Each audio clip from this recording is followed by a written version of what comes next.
tried to hide. Known the madness. Live from the greatest terror films of all.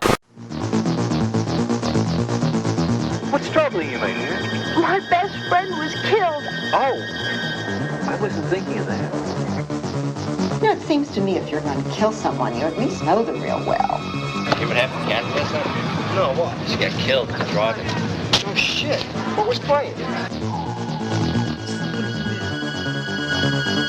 And my soul by allowing these women to drain my precious fluids. This is Richard Haynes, writer, producer, director of Splatter University from 1983, and you're listening to The Hysteria Continues.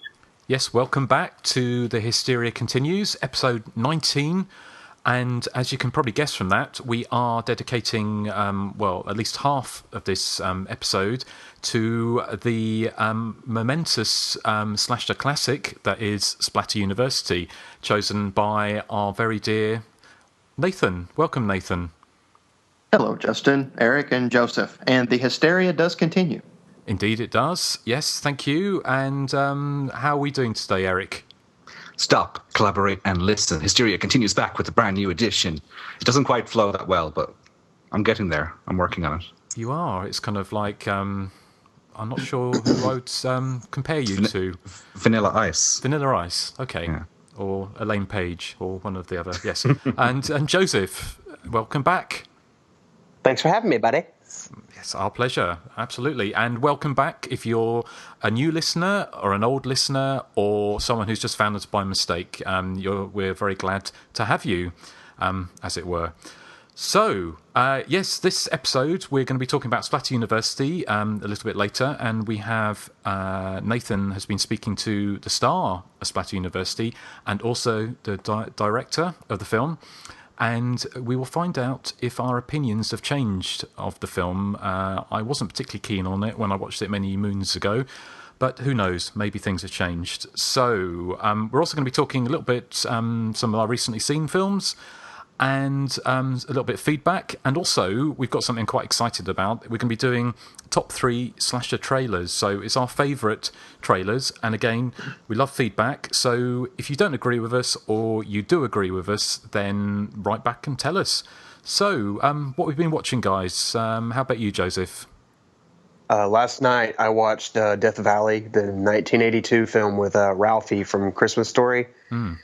And I thought it was so-so. I mean, it had a lot of good scenes, but it's one of those movies that you watch once and you really have no desire to go back and watch again, if that makes any sense.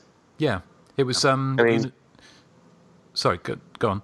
No, I was just saying, I kind of like the idea of having a little kid as the hero, and then I liked the killer was kind of, out there and particularly nutty, but I don't know, it didn't really wow me one way or another. I do love the scene in the trailer home, when the woman's making a sandwich. Sounds exciting. Yeah. And Justin, I have a question. In your review for Death Valley, you mentioned that you hate or you think the game Simon is infuriating, and I want to know why. I love Simon. I love I Simon. do too. I'm trying to remember. Is it the noise? It could be. I think it's the repetitive nature of it, isn't it? Yes. Yeah. But then again, these reviews, the Death Valley review was probably written about 7 or 8 years ago, I imagine. So I can't remember these things. You can't ask me about things I wrote so long ago because I can't remember why I hated it. You need to start remembering because that really made me mad. Okay. You shouldn't hate Simon. I do apologize. What did Simon ever do to you? Well, I probably went through a Christmas with my little brother or sister playing it incessantly for 12 hours or something like that. It's probably the reason. Whilst you were trying to listen to your Bauhaus albums. I expect that probably was the case, yes. But every time you hear beep, beep, beep, beep, his eyeliner would kind of smudge when he was applying it. Well, I can't even remember. What kind of sound does it make? Those sounds. Like beep, beep, beep, beep, beep, beep.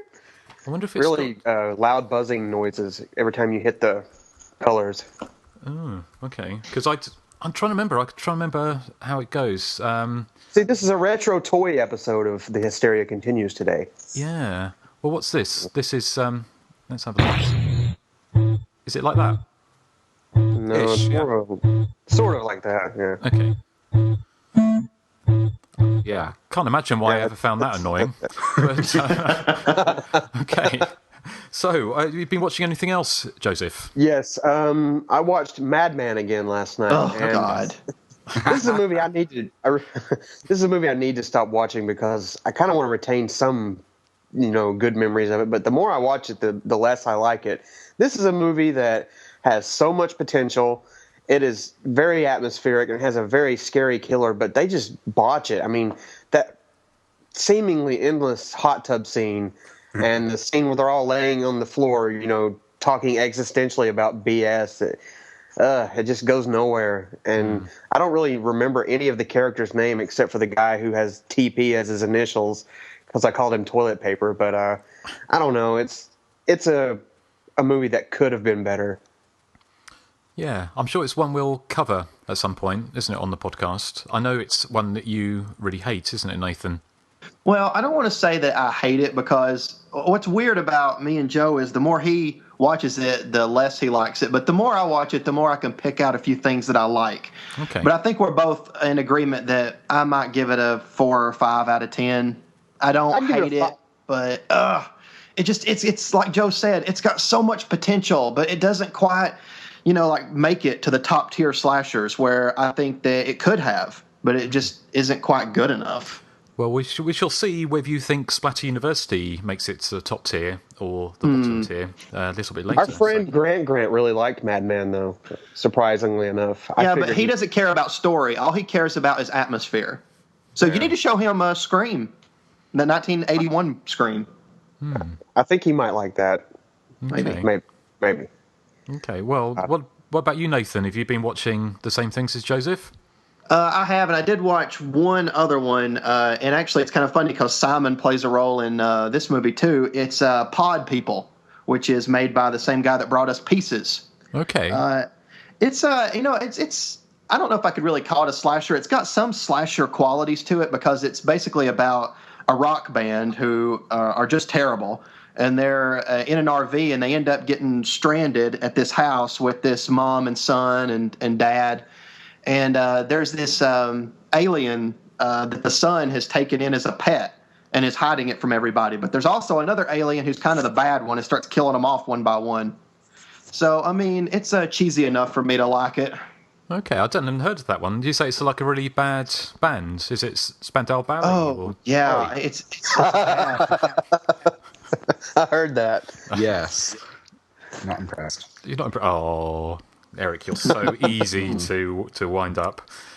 Just wait until you get onto Toy a little bit later. But we won't do that. But Pod People sounds quite interesting. I've not even heard of that. So I haven't heard of it either. No. But if it's from the director of Pieces, I'm all for it. I love slugs. Well, it's interesting because, like, the evil alien, he's not really evil. Like, his first encounter is with these two hunters, and the hunters are kind of, scared of it. So they, fight it and stuff. So it basically takes on this idea of, all humans must be evil. I got to kill them. So it starts killing off all the band members and stuff when they're stranded. So it's a interesting movie.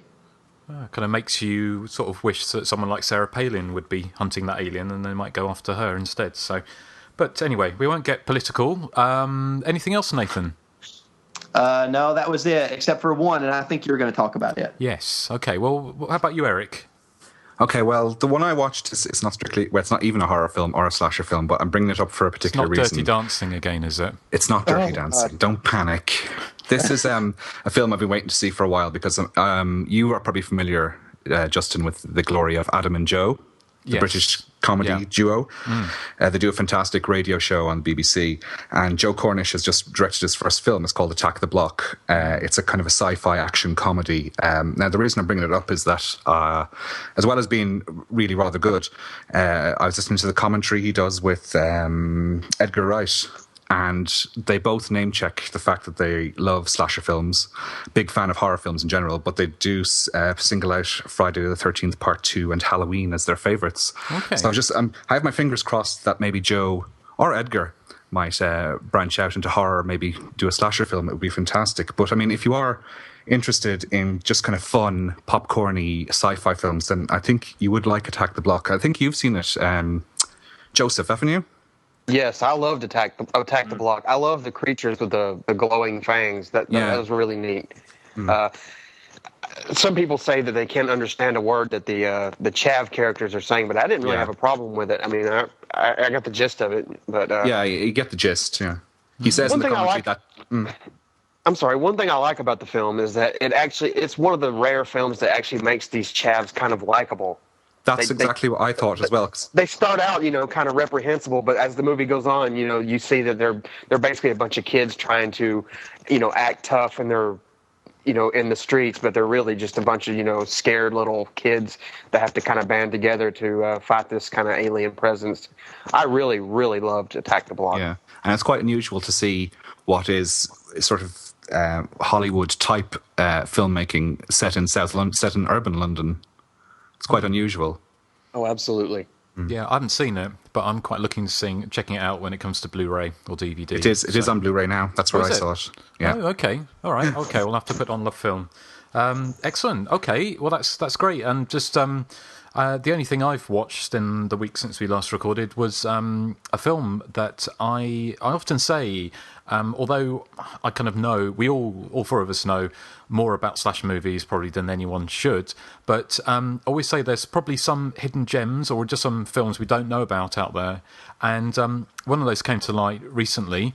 I'm kind of old enough to remember back in the 70s and 80s, at UK cinemas, there would be like an A and a B movie. You have the movie you went to see, but also be a short movie beforehand, or sometimes it'll be a double bill. And one such film was a film called The Dumb Waiter, which was made in 1979. It's a British film directed by someone called Robert Bierman, who went on to direct a few things. One of them was Apology with, I think, Leslie Ann Warren, or was Leslie Ann Down, which I've never seen. I've got it on video, but I think it's kind of a slasher-esque film, and it's also known as Apology for Murder. He also went on to direct Vampire's Kiss with Nicolas Cage and a few other things. But it stars Geraldine Page, I think it is,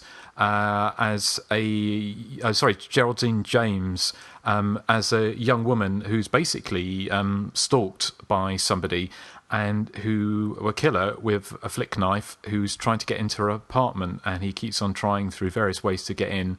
And it's basically it's a slash movie through and through, even though it's only 16 minutes long. And it's great little bit of suspense, and without spoiling the ending, because I know, Eric, you've not seen it yet, but to say the film is actually on YouTube. If you just search for The Dumb Waiter 1979, you should be able to find it. But you've both seen it, haven't you, Joseph and Nathan?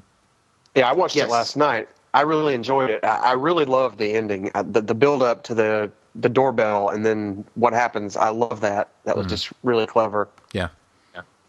I agree. I mean, I think that the way they ended it was really well. And I think the ending, one thing I like about it is it kind of leaves things up to your imagination. Another scene I liked is when she's in the bathtub and he's prowling around, at the windows outside, and you're not sure what window he's at until you actually, go back to her in the bathtub and you realize exactly what window he's at, and it's really rather scary what happens in that scene. Yeah, it's one to check out, and it's only 16 minutes long, so you can't go too badly wrong with that. So, cool. Well, that's our recently seen. We're recording a week early, although it's to be released on track, as it were, because Nathan and Joseph, you're off to... where are you off to? A convention next weekend, aren't you? Convention in Gatlinburg called Horror Weekend, and we're hoping to slum it with a lot of the stars, including Eric's boy, Mark Patton. Woo! Oh, yeah. I love Mark Patton. I think he's awesome. I do, too. He's great. Yeah. If you're not his if you're not his Facebook friend, you really should be, because this guy embraces everything about his career. It's just insane. Cool. Yeah, that sounds great. Well, hopefully you might get, we'll see what you come back with. Hopefully you might get a few little clips for us. You might get a Jesse on the phone. You might get a Jesse on the phone. I'll do my best. Cool. You might get one from Monique. Oh, yeah, I could probably get one from her. Who's Monique?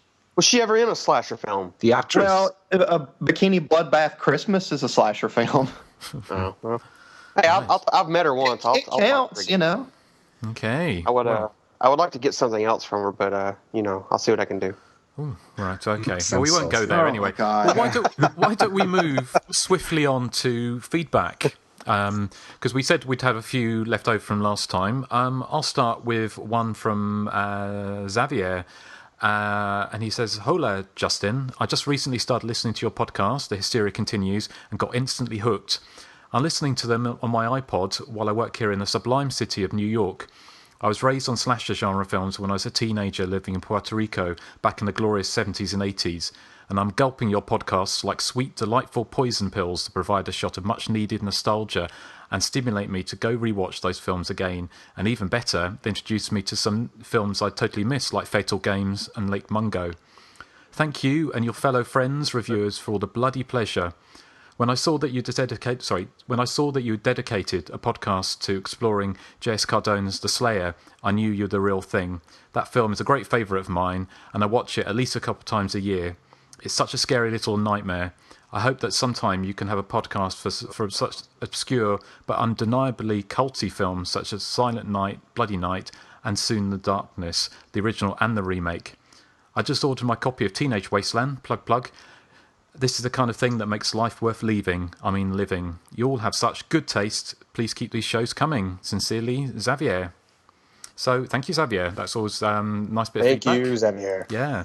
Okay, well, how about you guys? What about you, Erik? Have you got anything for us? Yeah, I do. I've got one from Declan Gallagher, and I'm just wondering if Declan is Irish with a name like that. He says, I've got a little question for you four. When you created your show, did you secretly tap into my head and make a show about exactly what I want to hear about, and indeed think about every day? Jesus, I just can't love your show enough. Pardon me while I fanboy all over the place. I discovered your show about 2 weeks ago, thanks to buying a copy of Chopping Mall and seeing your IMDb post, and I've listened to every one about twice. I think I might be addicted, but in all seriousness, it's nice to know I'm not the only one out there who knows Leslie Donaldson's entire filmography, or can talk about weird and obscure movies to no end. When I listen to your show, it's like hanging out with a bunch of kindred spirits. If you ever stop making shows, I'm going to come after you all with my scythe. Ooh.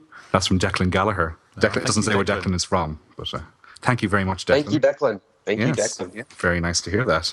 I also have one here from Paul, who describes himself as a geologist. A geologist, as in somebody who specializes in giallos.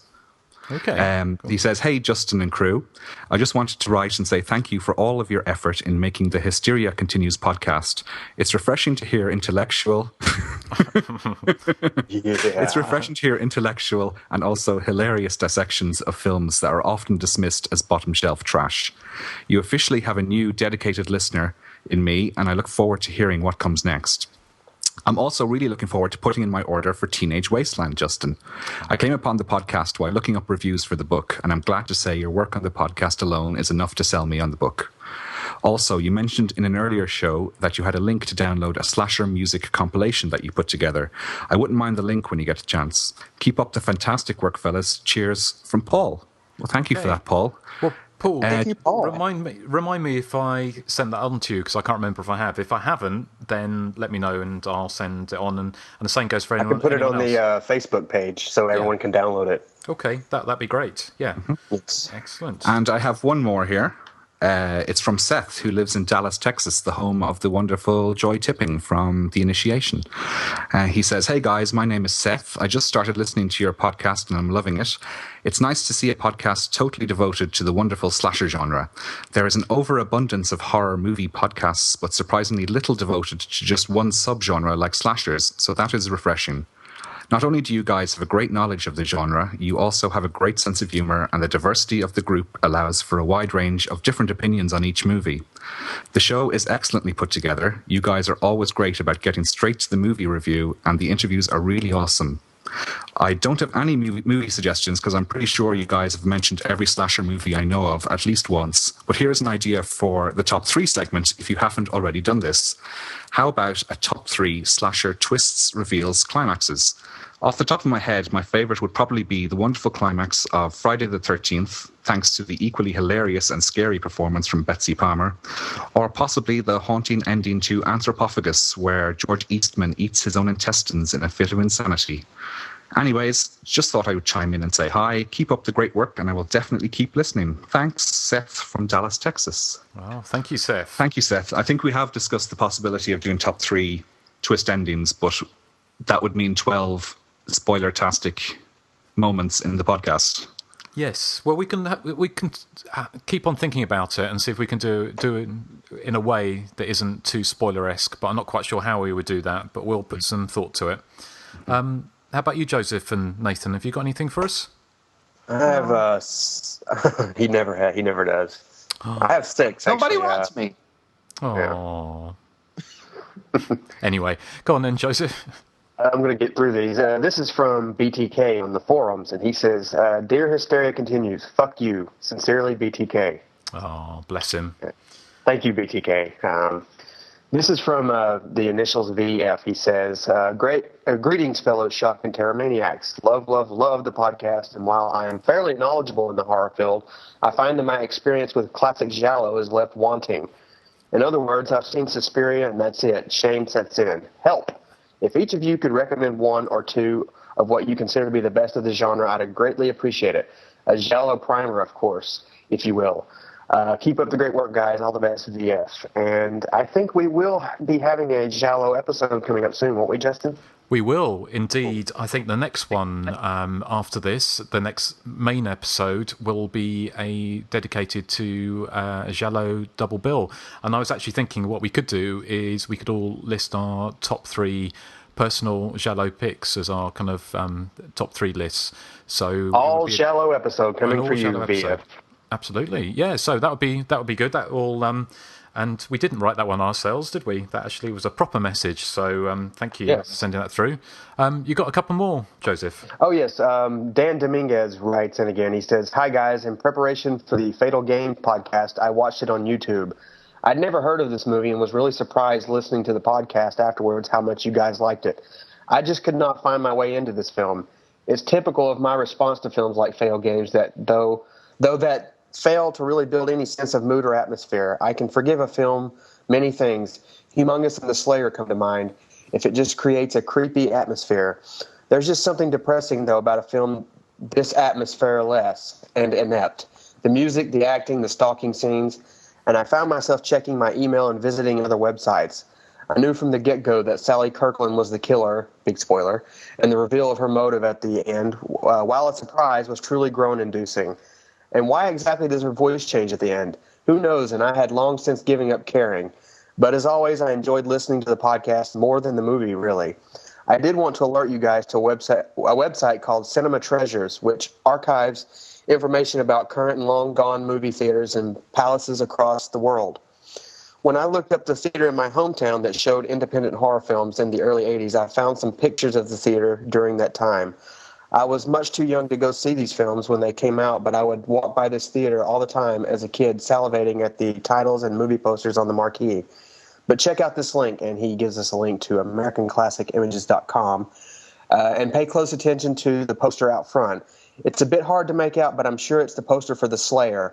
I know that in your podcast for the film, you were hard-pressed to find places in the U.S. where it played, but apparently in October of 1982, it played in my hometown of Harrison, New Jersey. Thanks for all your great work. Looking forward to Chopping Mall. Dan Dominguez. Great. Thank you, Dan. Any more? Yes, a couple more. Okay. This is from Pat Sidon, I guess some kind of nickname, but he says, just wanted to say I love your podcast. I bought Chopping Mall a few weeks ago and was on here reading about it, and I saw this and immediately looked your show up. Since then, I think I've listened to every episode at least twice. It's so awesome to hear other people who love cheesy horror movies as much as I do, and who actually discuss them without irony. Seriously great stuff. I can't get enough of it. It's like crack for me. If you guys did 12 shows a day, I'd still want more. That's from Pat Sidon. Okay, well, it'd be interesting to see if we can... Sidon, or whatever his name is. But be interesting to see if we can discuss Splatter University without any irony later, but we shall see. And you got one more? Yeah, I got 2 more. So this is from the Internet Movie Database. He says, listening to the Killer Party episode right now. May the big man in the sky and the big dark robed one from the ending of Equinox bless you. You're the best. Eagle 79-1. Thank you, Eagle. Thank you, Eagle.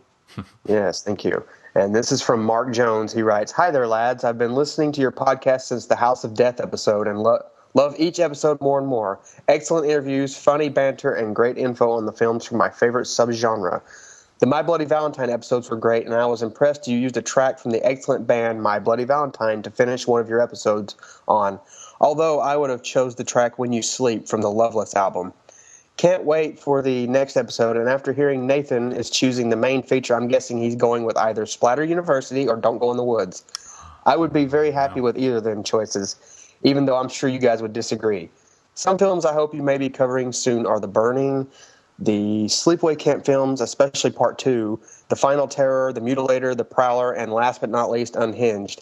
I know you may frown upon my later choice, but I find it very creepy and atmospheric with a great synth score, even though there is some diabolical acting in it. Keep up the good work, lads. Mark Jones. Oh, well, thank you very much, Mark. Yes. And just one last bit of feedback from our old friend Mick Hucknall, or Mark Hucknall. Mick Hucknall! Mick Hucknall is back. And he wrote to me you have to say it in that voice, or else it doesn't work.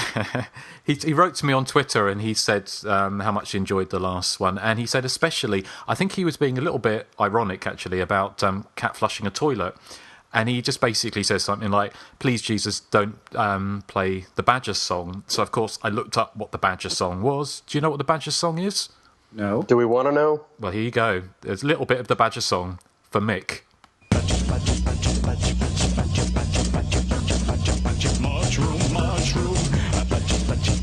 So there you go. That goes out for Mick in wherever you are, Mick. So I like the cat flushing the toilet song better. Yes. That Badger song is still better than anything Simply Red ever produced. That is true. Or anything Susie put out. No, that isn't How dare true. you say that? Saturday. It is Susie Saturday. It's Susie Saturday. I had to get the hatred between you two started. Well, somehow. It will simmer. It will simmer until a little bit later, because I think we are going to move swiftly on, like the professionals that we are, to our top 3 trailers, I think. Or actually, before we do that, do you want to give the email address, Joseph? Yes. If you would like to write in, the email address is the.hysteria.continues@gmail.com. And you can find us on Facebook. Search for The Hysteria Continues. And you can find us on Twitter. That is twitter.com/THC_podcast. Great. And we have a trailer on YouTube, our own trailer. Yes, search for The Hysteria Continues trailer on YouTube, and you will see a trailer that I and my brother put together for The Hysteria Continues. Yes, and talking of YouTube, I've been putting up some videos of my memorabilia. I've just done one for Hell Night, which should be up by the time this goes out. So just search for Hysteria Lives on YouTube and see what I've got to show, as it were. So, okay. I think that's the right thing I was talking about anyway. So we're going to go on now to slasher trailers, our top 3. And obviously the irony, I can guess, is you can't see the trailers, but you'll be able to hear them. And I'm probably not speaking alone by saying that I love slasher trailers, and quite often the trailer is better than the movie. And there's a certain art to them, and certainly going back to when I was a kid, and I've spoken about this before, but I think a formative moment for me was going to the cinema and seeing the trailer for Visiting Hours. It's not one of the ones I've picked this time, but I remember seeing the trailer when I must have been maybe 10 or 11 at the cinema, and then not being able to see the films, but every time I saw a trailer, I'd be thinking how amazing the films would be, and those kind of TV trailers and all those kind of little snippets, they really kind of got the adrenaline pumping and really made me want to see them, which is obviously the idea of a good trailer. So we thought it'd be fun to choose our top 3 trailers, and what we're going to do is we're going to count through them. I'm going to start with Nathan's now, and obviously I'm not going to actually say what this is until it's played, and then Nathan, you're going to talk a little bit about it, and we're going to talk about after each one why we chose them. So this is Nathan's number 3. Every year, the finalists for the Miss Cheerleader USA contest travel to this secluded camp. Hey, there is no going back. For some, it will be the crowning achievement of their lives. I'm gonna win that queen contest. Nerves are on edge. There's something eating at everybody, right? Ever since we've been here, it's never a good night. Jealousies are exposed. and hatreds explode. This year, something evil has come over the contestants. And she shows I'm gonna kill her. The instructors, You're a mascot, not a human. the judges, and the hired help. I hope you die. Something is about to make them all victims of bloody pom-poms. You start with Allison, she's so fine. Go look at her long or you'll go blind. Next is Pam, she comes out with a bam and will tell you this, she ain't no sham. Next is Bonnie, she acts kinda funny. She'll steal your heart but not your money. Can't forget Teresa, she's got what it takes. Putting her on this team was no mistake. Last is Corey, and this is her story. She's our gator, you'll be seeing her later. Bloody pom-poms. Betsy Russell, Leif Garrett, Lucinda Dickey, Laurie Griffin. We gotta walk out of here. It's at least 40 miles. Finally, something to die for.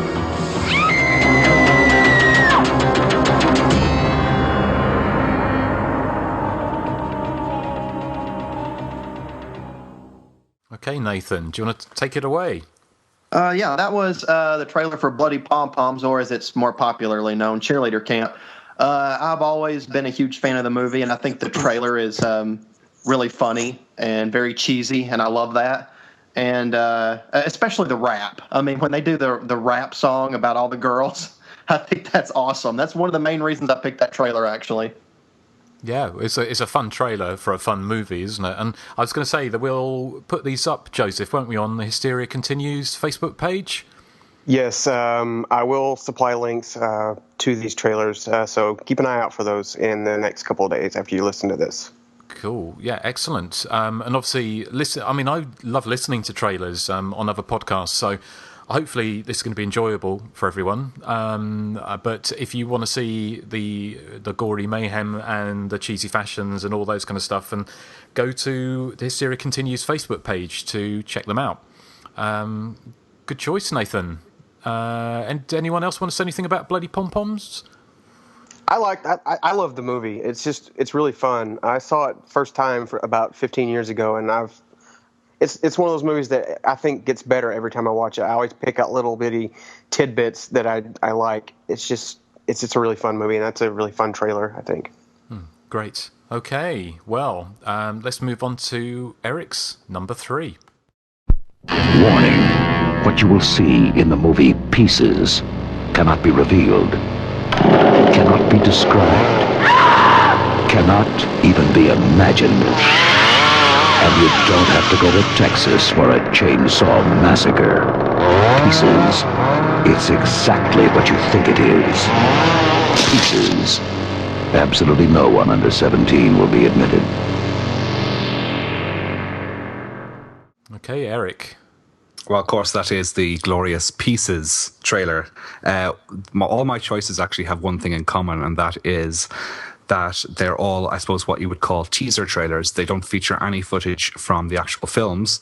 And they're exactly the kind of trailers I love. I love seeing how they are trying to manipulate the audience. And Pieces is trying to make the film look like it's quite a serious and violent piece of work, comparing it with Texas Chainsaw Massacre, not showing the audience how cheesy the finished product actually is. I think that's terrific, and I absolutely adore the line, "It's exactly what you think it is." And that's what it was on the posters, wasn't it? That line. Yeah. And that trailer has a very good. That trailer has a very good narrative announcer going over it. I love that whole Don LaFontaine kind of deal going on. Yeah. I love that trailer. I'm only jealous I didn't think of it myself. Me too. It shows a couple of glimpses of somebody wielding a chainsaw and somebody screaming, but that's all it shows. The rest of it is sort of what the narrator is saying sort of appears on the screen, white text on a black background. So you don't have to go to Texas for a chainsaw massacre. I love that. I love that line. That's just great. That's brilliant, isn't it? Yeah. I mean, it'd be great. I'd love to do a Pieces podcast at some point soon. So. I'd love to just find out if anyone went to that expecting another Texas Chainsaw Massacre and to see their reaction coming out. It'd be amazing. Hey, sign me up for a Pieces podcast. I am down. Yeah, I think we all would be. Yeah. Yes. If only we could get Linda Day. We could pretend to doing something else. We could maybe one of her Bonnet dramas or something. If she did any of those, I don't know. But yeah, great. Okay, well, going on to Joseph's number 3. Tonight on the CBS Saturday Night Movies, this gentleman saved this little girl's life, but they accused him of harming her. We'll do this ourselves. And he was tragically murdered. Now, one by one, the men of this town are dying. Who is his avenger? Is it the dead man's grief-stricken mother? They killed my boy! The little girl who loved him? I know what you did to Baba. Or could it be the Scarecrow? Dark Night of the Scarecrow, coming up next. Okay, Joseph, why did you choose that? I'm sorry, that was the television spot for Dark Night of the Scarecrow. And what I like about that is it kind of reminds me of a time when, back in the early to mid 80s, when someone in my family would be watching something like Simon and Simon or Macmillan and Wife or some cheesy CBS show like that. And then during the commercials, you'd see this like 20 to 30 second clip of this these made-for-TV films, and that one always stuck with me. So that's one of the reasons I picked it. Another reason is it's got that narration thing I like with the, or is it the Scarecrow? I love narrations like that. The Pieces trailer had that really well, I think. But that's pretty much the reasons why I picked it. Plus, I love Dark Night of the Scarecrow. I think it's probably pound for pound one of the best, if not the best, made-for-TV slasher films ever. And there's a great DVD of it now, isn't there? Out by, is it Elite or I can't remember who put it out, but that's definitely worth picking up, and it's got that trailer on it as well, I think. Wasn't it Blue Underground that put that out? Oh, it might well have been, actually. I'm not 100% sure, but anyway, it's a great film, and I love those little TV spots. So just to reiterate, but that's my number 3. Great. Okay. Well, thank you, Joseph. This is my number 3. Here we go. This summer, if you're planning to go camping, don't. If you're looking forward to midnight swims, don't. Sneak on back to the campsite. Get some matches. Build us a hot fire. Don't be long. And if you're thinking about being with someone where no one can see you, don't. Because this summer, A Legend of Terror isn't just a campfire story anymore. They say he smashed his way through the bunk room door, just a mass of flames. Burned alive, cried out, "I will return! I will have my revenge!" He lives on whatever he can catch. Right now, he's out there, watching, waiting. Who's there? What happened one summer 5 years ago is about to happen again, and again, and again.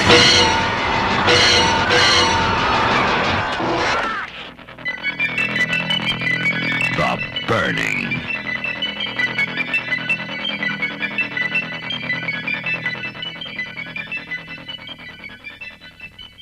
Yeah, well, without giving too much away, all of my choices from 1981, the hallowed year, slasher year, that is 1981, and that was The Burning. And as we've already spoken about, that amazing voiceover, the kind of gruff male voice. I think you were saying, Joseph, weren't you, that is it one man did many of these films?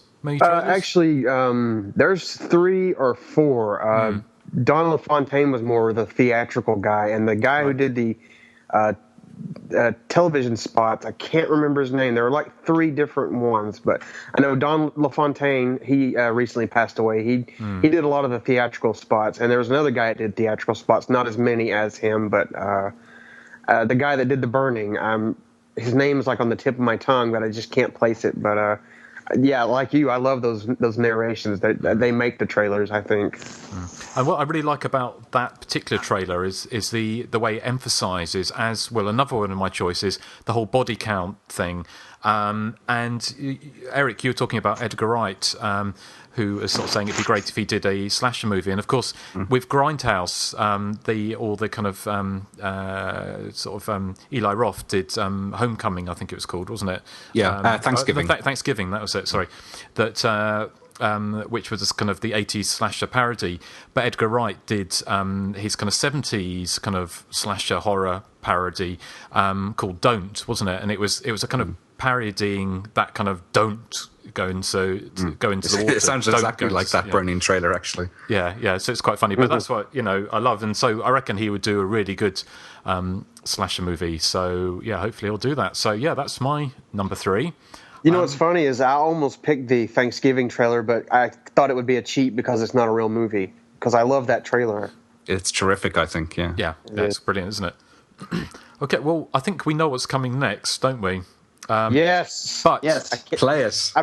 Do we want it being played or not? Yes, we do. Yes. You do. Well, I haven't even set this up, so because I didn't think we were going to do that. So okay, while I'm doing this. There's quite a lot of different cat flushing toilet water bill. No, we'll just go for this one again. And apologies to Mick. But here we go. No. Flushing the toilet, he's a cat. Anything can happen when you're alone in the dark. Are you afraid of the dark? Sometimes. Sort of fun.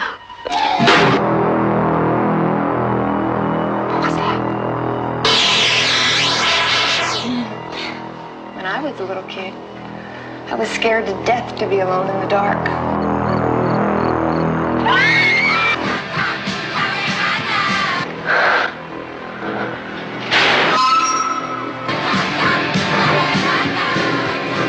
I always knew that there was something that I couldn't see that wanted to get me. Hold on. What's the matter now? Did you hear that? In the closet. Oh my God. Outside the window. The worst thing of all is the thing under the bed. Billy! It isn't real. This is a very serious situation. I know that we're all a little on edge here tonight, but let's take it easy, okay? I mean, this is an old house. There are all kinds of sounds.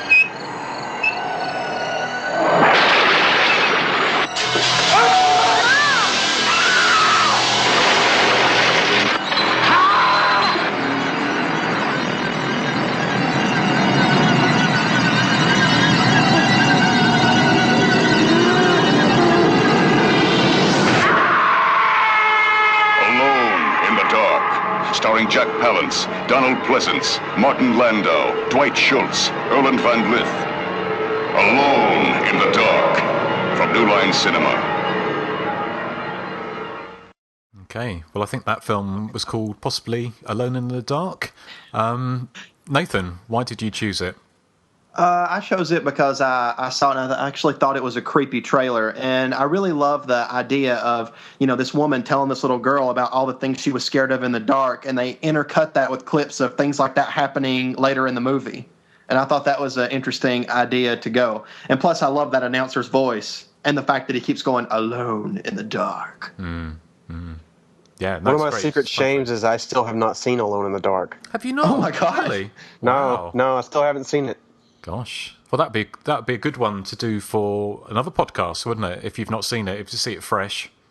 Yeah, it's been I've been meaning to catch it, but for some reason I've just never gotten around to it. But I will rectify that soon. Okay, right. Well, we'll move swiftly on, shall we? To Erik. Do you want a little bit of your cat flushing a toilet, or you? Oh, please, yes. Okay. He's a cat. Flushing the toilet, he's a cat. Yay! Yay. I can see all those people turning this podcast off one by one as the lights go out. But here we go. It's your number 2. Before your funeral, and your coffin lid is closed. Before you are buried, and your flesh turns cold. Before you are covered with the last shovelful of dirt, be sure you are really dead.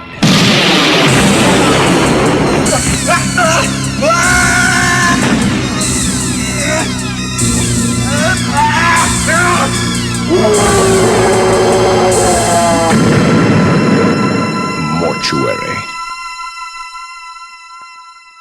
Why did you choose that one, Erik? Well, as I said, I love trailers that don't feature any footage from the film, and this features actually footage that's not seen anywhere else. It's Michael Berryman digging a grave, and then towards the end of it, he's dragged into the grave by sort of some kind of zombie. And this is a trailer, of course, for Mortuary, which is we've covered on the podcast before. It's very much a straight up slasher film with no supernatural element to it whatsoever.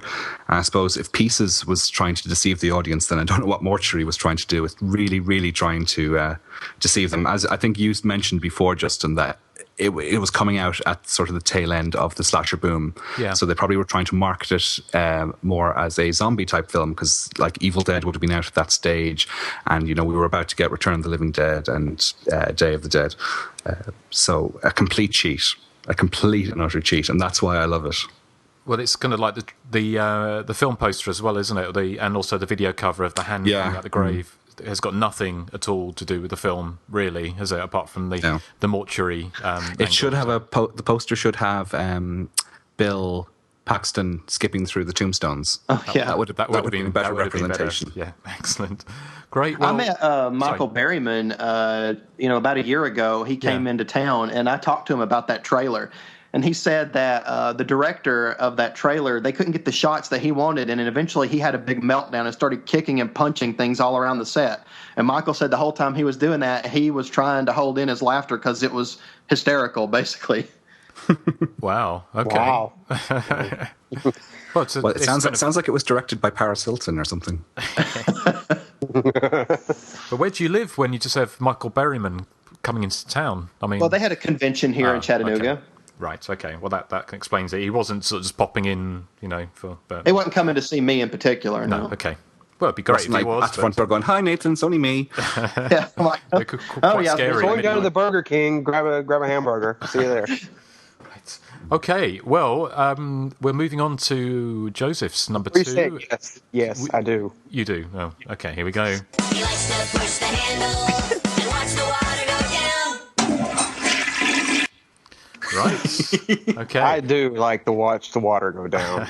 Talking of cats, Gilbert has just come into the room, so knowing what he's like, if I start getting distracted, it's because he's doing his stuff. But while that happens, Joseph, here's your number 2. You can run from Suspiria. You can hide from Suspiria. But you cannot escape. Suspiria. Rated R. Okay, Joseph, why did you choose Suspiria?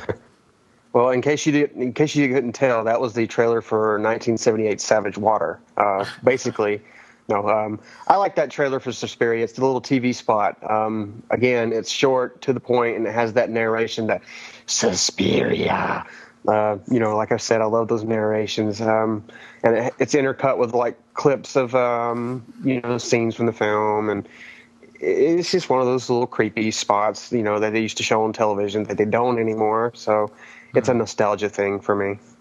And we can talk about this a little bit more next time when we do the Giallo show, but Suspiria is not really classed as Giallo, is it? But I personally think it is a Giallo, a supernatural. It is. Giallo. I'd say it is. Yeah. But it's funny because it's never really talked in those kind of terms, is it? No, not really. No, but excellent. Well, okay. As everyone else has had a little bit of it, I think I'll have a little bit of, and dear listener, this is the last time you have to go through it this week. He's a cat. Flushing the toilet, he's a cat. Okay, enough of that. The novelty is wearing off fast. But here's my big number 2. More of the night he came home. Yes, well, I couldn't let it go without a Halloween trailer. And the trailer for Halloween 2 is probably, well, I think it's definitely my favourite of the trailers for Halloween films. I just love it. I love the music, and I would have loved to have seen that in front of another film at the cinema in 1980 or 81 or whenever they were putting a trailer out for the film. It's everything that I love about slash movie trailers. And we were going to talk a little bit about, I know time's running on, but there was obviously a controversy recently about the Blu-ray that Universal put out of Halloween 2. I've got my copy now, and I've watched it, or watched bits of it. I haven't watched the whole of the film, but it's a great disc. Halloween 2's never looked better. The first time I've ever seen it in its proper screen ratio, and it looks amazing. Also, the is it Terror in the Isles? I think that's, yes. Yeah. Terror in the Isles as an extra in high definition as well looks great. And I know people have got mixed feelings about that film, but I really like it. I think it's cut together really, really well, and it's a great kind of time capsule for the time. And just we're going to talk about it, and we talk about it very quickly now. But what's interesting is basically the controversy, if you didn't know, was that Mustafa Akkad's name was taken off. It was him, wasn't it? It was taken off by Universal off the Blu-ray. But what's quite interesting is, and this caused a big stink. Obviously, people were upset about it, and he's kind of known as the father of Halloween, or the grandfather of Halloween. And but actually, when you look at the trailer, which is released in '81, it says Universal Pictures presents Halloween 2. So I think it was probably an honest mistake on their part, rather than something being, a major snub. What did you guys think? Yeah, I'd agree with you. I think it probably was just an unfortunate mistake. I'm surprised at the controversy it stirred up. But apparently Universal have agreed to fix it and reprint the discs, which is too late for me because I also have ordered it. It's somewhere across the Atlantic as we speak. So I'll have the one with the Universal logo rather than the Mustafa Akkad Presents logo on it. Yeah. My advice, actually, for anyone in the UK or Ireland, actually, I don't know if basically I got mine off eBay from a seller who says that they'd be shipped from the UK. So they obviously get like a bundle of them from America, and that's it. And I got mine in 4 days. So that was just, for future reference. How about you, Nathan and Joseph? What were your thoughts on the great Mustafa Akkad controversy? I thought the him removing his name, I thought it was a little strange, but I'll go against the crowd and say one way or another, it doesn't really affect me. I mean, it is kind of weird that they would take his name off, considering how much clout he has with the film. But I mean, if it's an honest mistake and they've fixed it for future releases, then I guess it's just best to just move on and not make too much of a fuss about it. Yeah. Okay. What about you, Nathan? I agree with Joseph. I think, if they agreed to fix it, then that's good. Although I would say for you guys, I would definitely hang on to the earlier versions because they may become collector's items. That's very true. It could be worth some money sometime. That's very true. I was going to say, just one very quick aside. When I was in Universal Studios over the summer, just at the theme park there, they've got the Universal House of Horrors, which is really, really good fun. But as you're queuing up, they've got all the posters for all the horror movies Universal put out right back from the creature sort of features from the 30s right up to the present day. And one of them is obviously for Halloween 2, and Universal put that out. But they have a poster there that I've never seen anywhere else for Halloween 2, and it's kind of a painted image of Michael Myers lunging out of the poster, as it were, with a big butcher's knife, and I've never seen it anywhere else. So I don't know where that came from, but it's just a little. Did you get a picture? Aside. I did. Yes, oh, cool. I'll send you one round. But yes, well, that's my.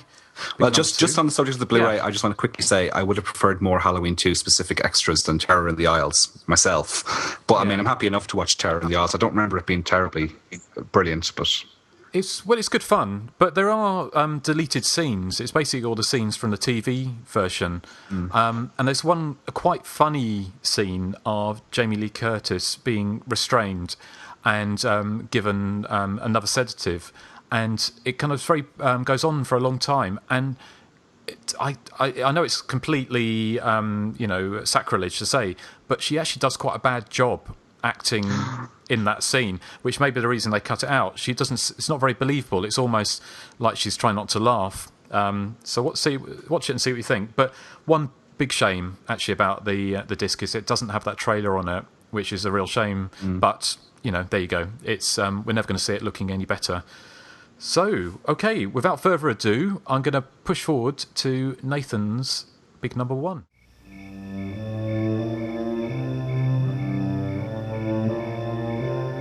When darkness descends on the city, something happens to the girls who attend night school.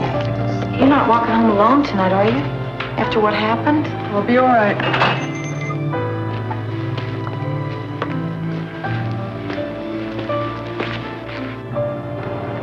Something secret.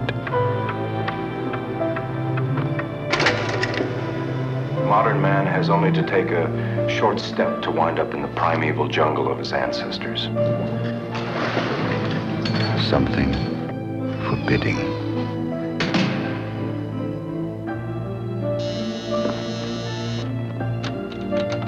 Oh, we've had a few kooks in Boston in our time, but headhunters, not too many.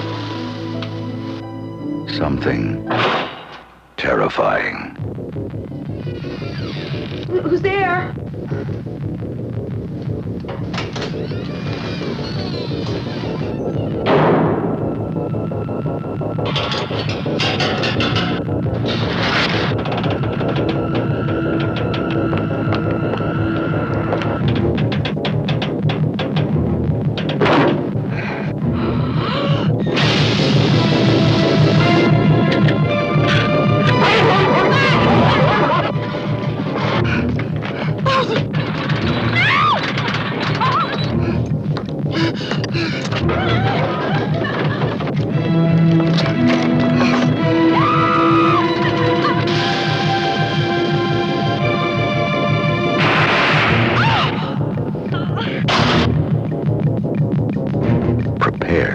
Lesson in terror. Night School.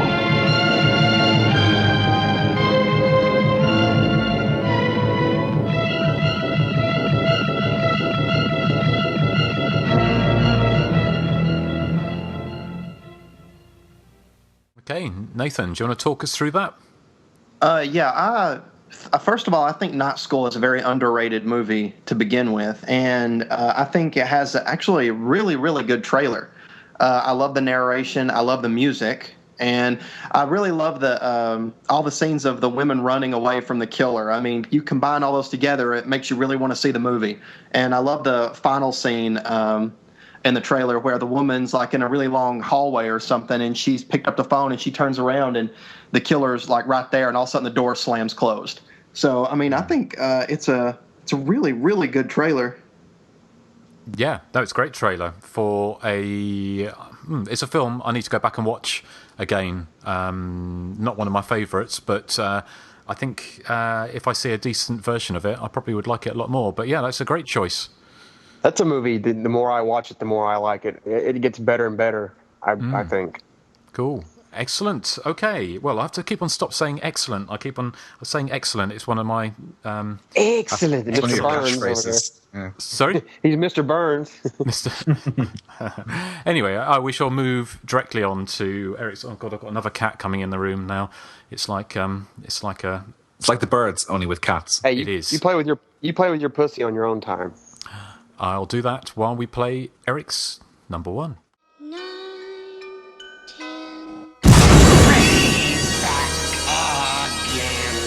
A Nightmare on Elm Street Part 3. Freddy's just around the corner. Okay, Erik. Well, hopefully people's eardrums are still intact after that, that shocker. He actually does shout "Freddy's back again" in case you didn't pick that up when there at the end after the 9:10. That's the teaser trailer for A Nightmare on Elm Street Part 3: Dream Warriors. Again, featuring no footage from the film. What you have is a girl sitting on a bed. On her lap is the sort of papier-mâché house that Kirsten makes in the film. She's singing the nursery rhyme, and just after she sings 9:10, Freddy's gloved hand bursts through the roof of the house, and then the narrator takes over. There's a number of similar-ish trailers from the late 80s. There was the one for Part 5, Dream Child, does the same type of thing with a pram. The camera goes around it, and it doesn't feature any footage from the film.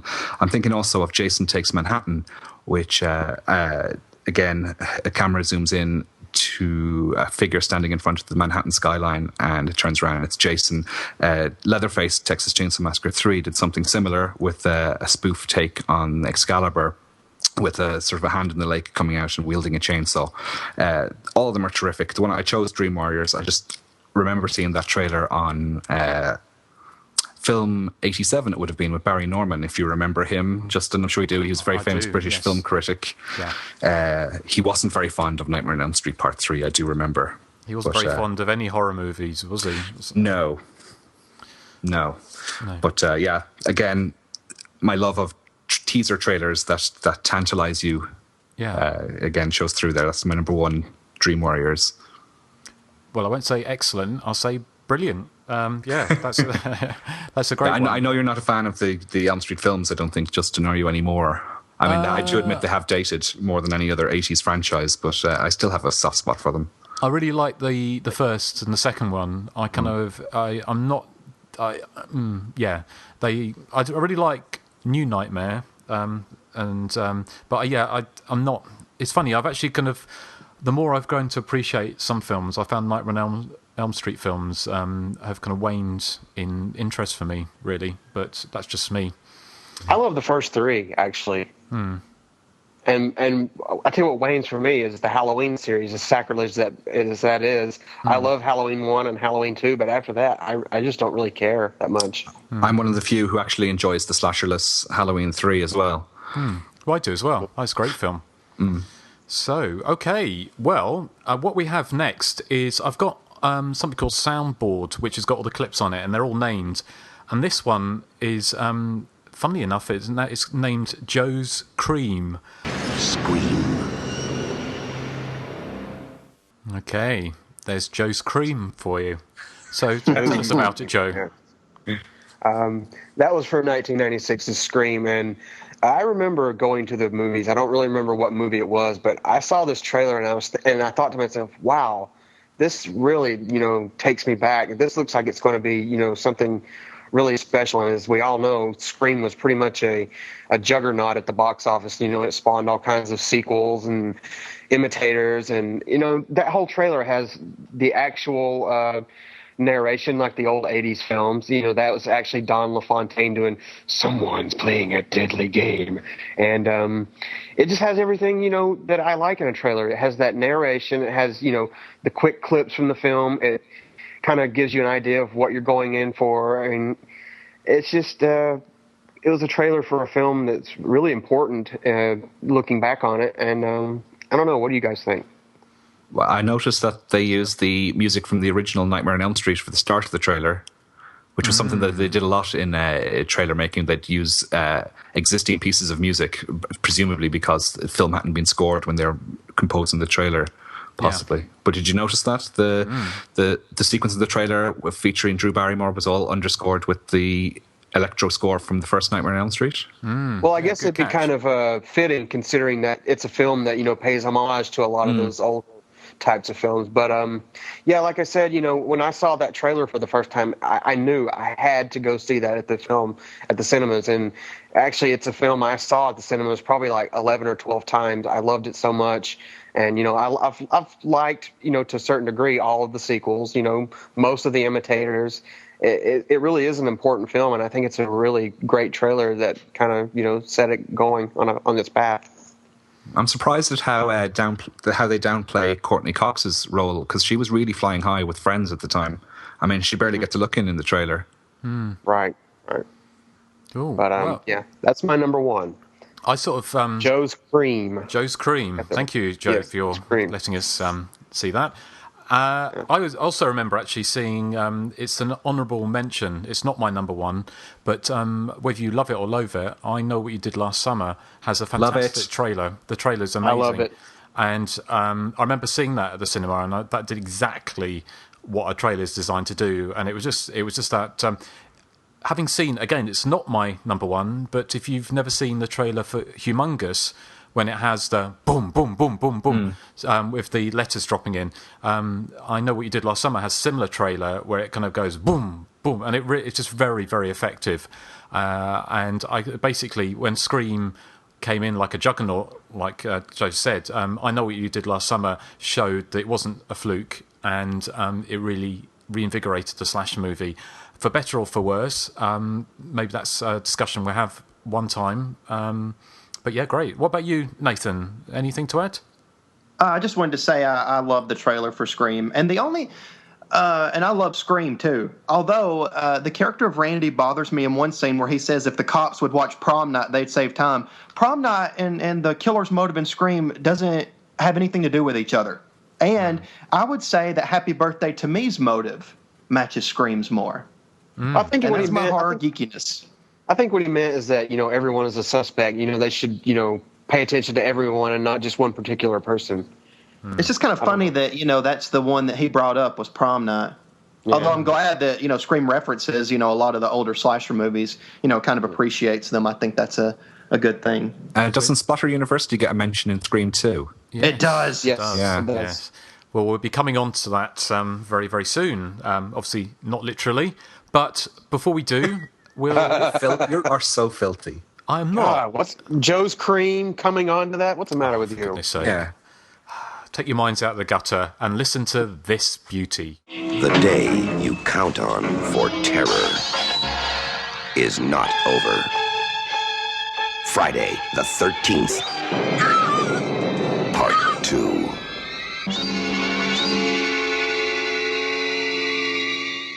Well, that's my all-time favourite slasher movie trailer, Friday the 13th, Part 2. And again, it says everything. It screams 1981. It screams body count movie, and it's got everything that you need. It's selling you everything. It's basically, it does what it says on the tin. It is, a great trailer. And again, with that fantastic voiceover. And that was Don LaFontaine again. Was it? Was it him? Yes, that was him. Yeah, brilliant. How about you guys? Is that your favourite Friday trailer? Love it. For a long time, that was the only Friday trailer I'd seen. I mean, until the advent of the internet, I had no access to any of the trailers, apart from Part 2, which was on the front of my VHS copy of Part 3. But yeah, I do love that trailer. It holds very special place in my heart, and of course is my favourite of the Friday the 13th series as well. I like the way as well that they're kind of cheating with the body count because they name a couple of people twice. But the idea is that it shows a flash image of a character and then the number comes up. But I mean, you get to see Ginny, and people who actually don't get killed in the film are listed in the body count. I think they do the same with the trailer for Part 1, which is a similar structure. Yeah. Well, I think we've come to the end of our trailers. So if you've had your fill of trailers, what we have next is another trailer, because we're going to move on to our feature presentation, and which is 1984 Splatter University. Okay, Nathan, take it away, please. A maniac is God. I know I'm going to take a lot of flack in this episode, but I could take it. Well, so I've heard. Okay. Woo! That's more of that we were talking about a minute ago. Yes. Okay. All right. Splatter University is about a maniac who escapes a mental asylum by stabbing an orderly in the crotch and stealing his uniform. 3 years later, a young teacher is stabbed in the left breast and dies of blood loss. And the next semester later, a new teacher shows up. She is basically going to take over where the murdered teacher left off. And, she's eager to teach, but kind of disappointed to find out that she's at the mercy of a classroom full of bored, pathetic excuses for college students. What follows next is a harrowing tale of madness as more and more students meet untimely fates, and the final showdown will take place in the halls of Splatter University. I wrote all that out. I guess you could probably tell I was reading that. I think I did a pretty good job, though. All right, that's enough patting myself on the back.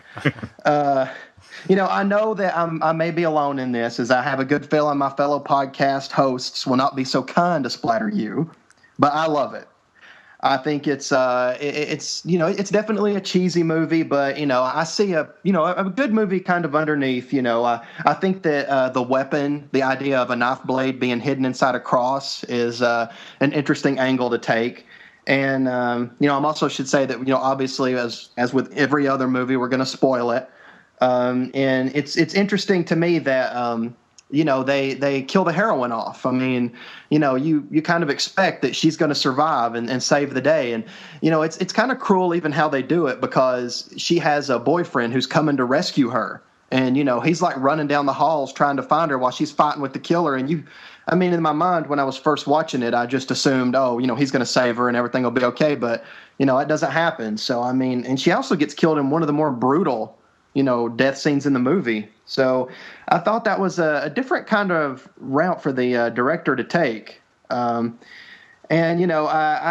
kind of think that the college students are pretty despicable people. I think it's interesting that how, their friends or girlfriends will get killed and they could care less. They just go about their business like nothing, nothing really happened. It's like no big deal. And also, I have to admit, I love the outfit that the redhead is wearing before she gets it. If you've seen the movie, you know what I'm talking about. It's very a fashion disaster. I would think Erik would agree with that. I would, yeah.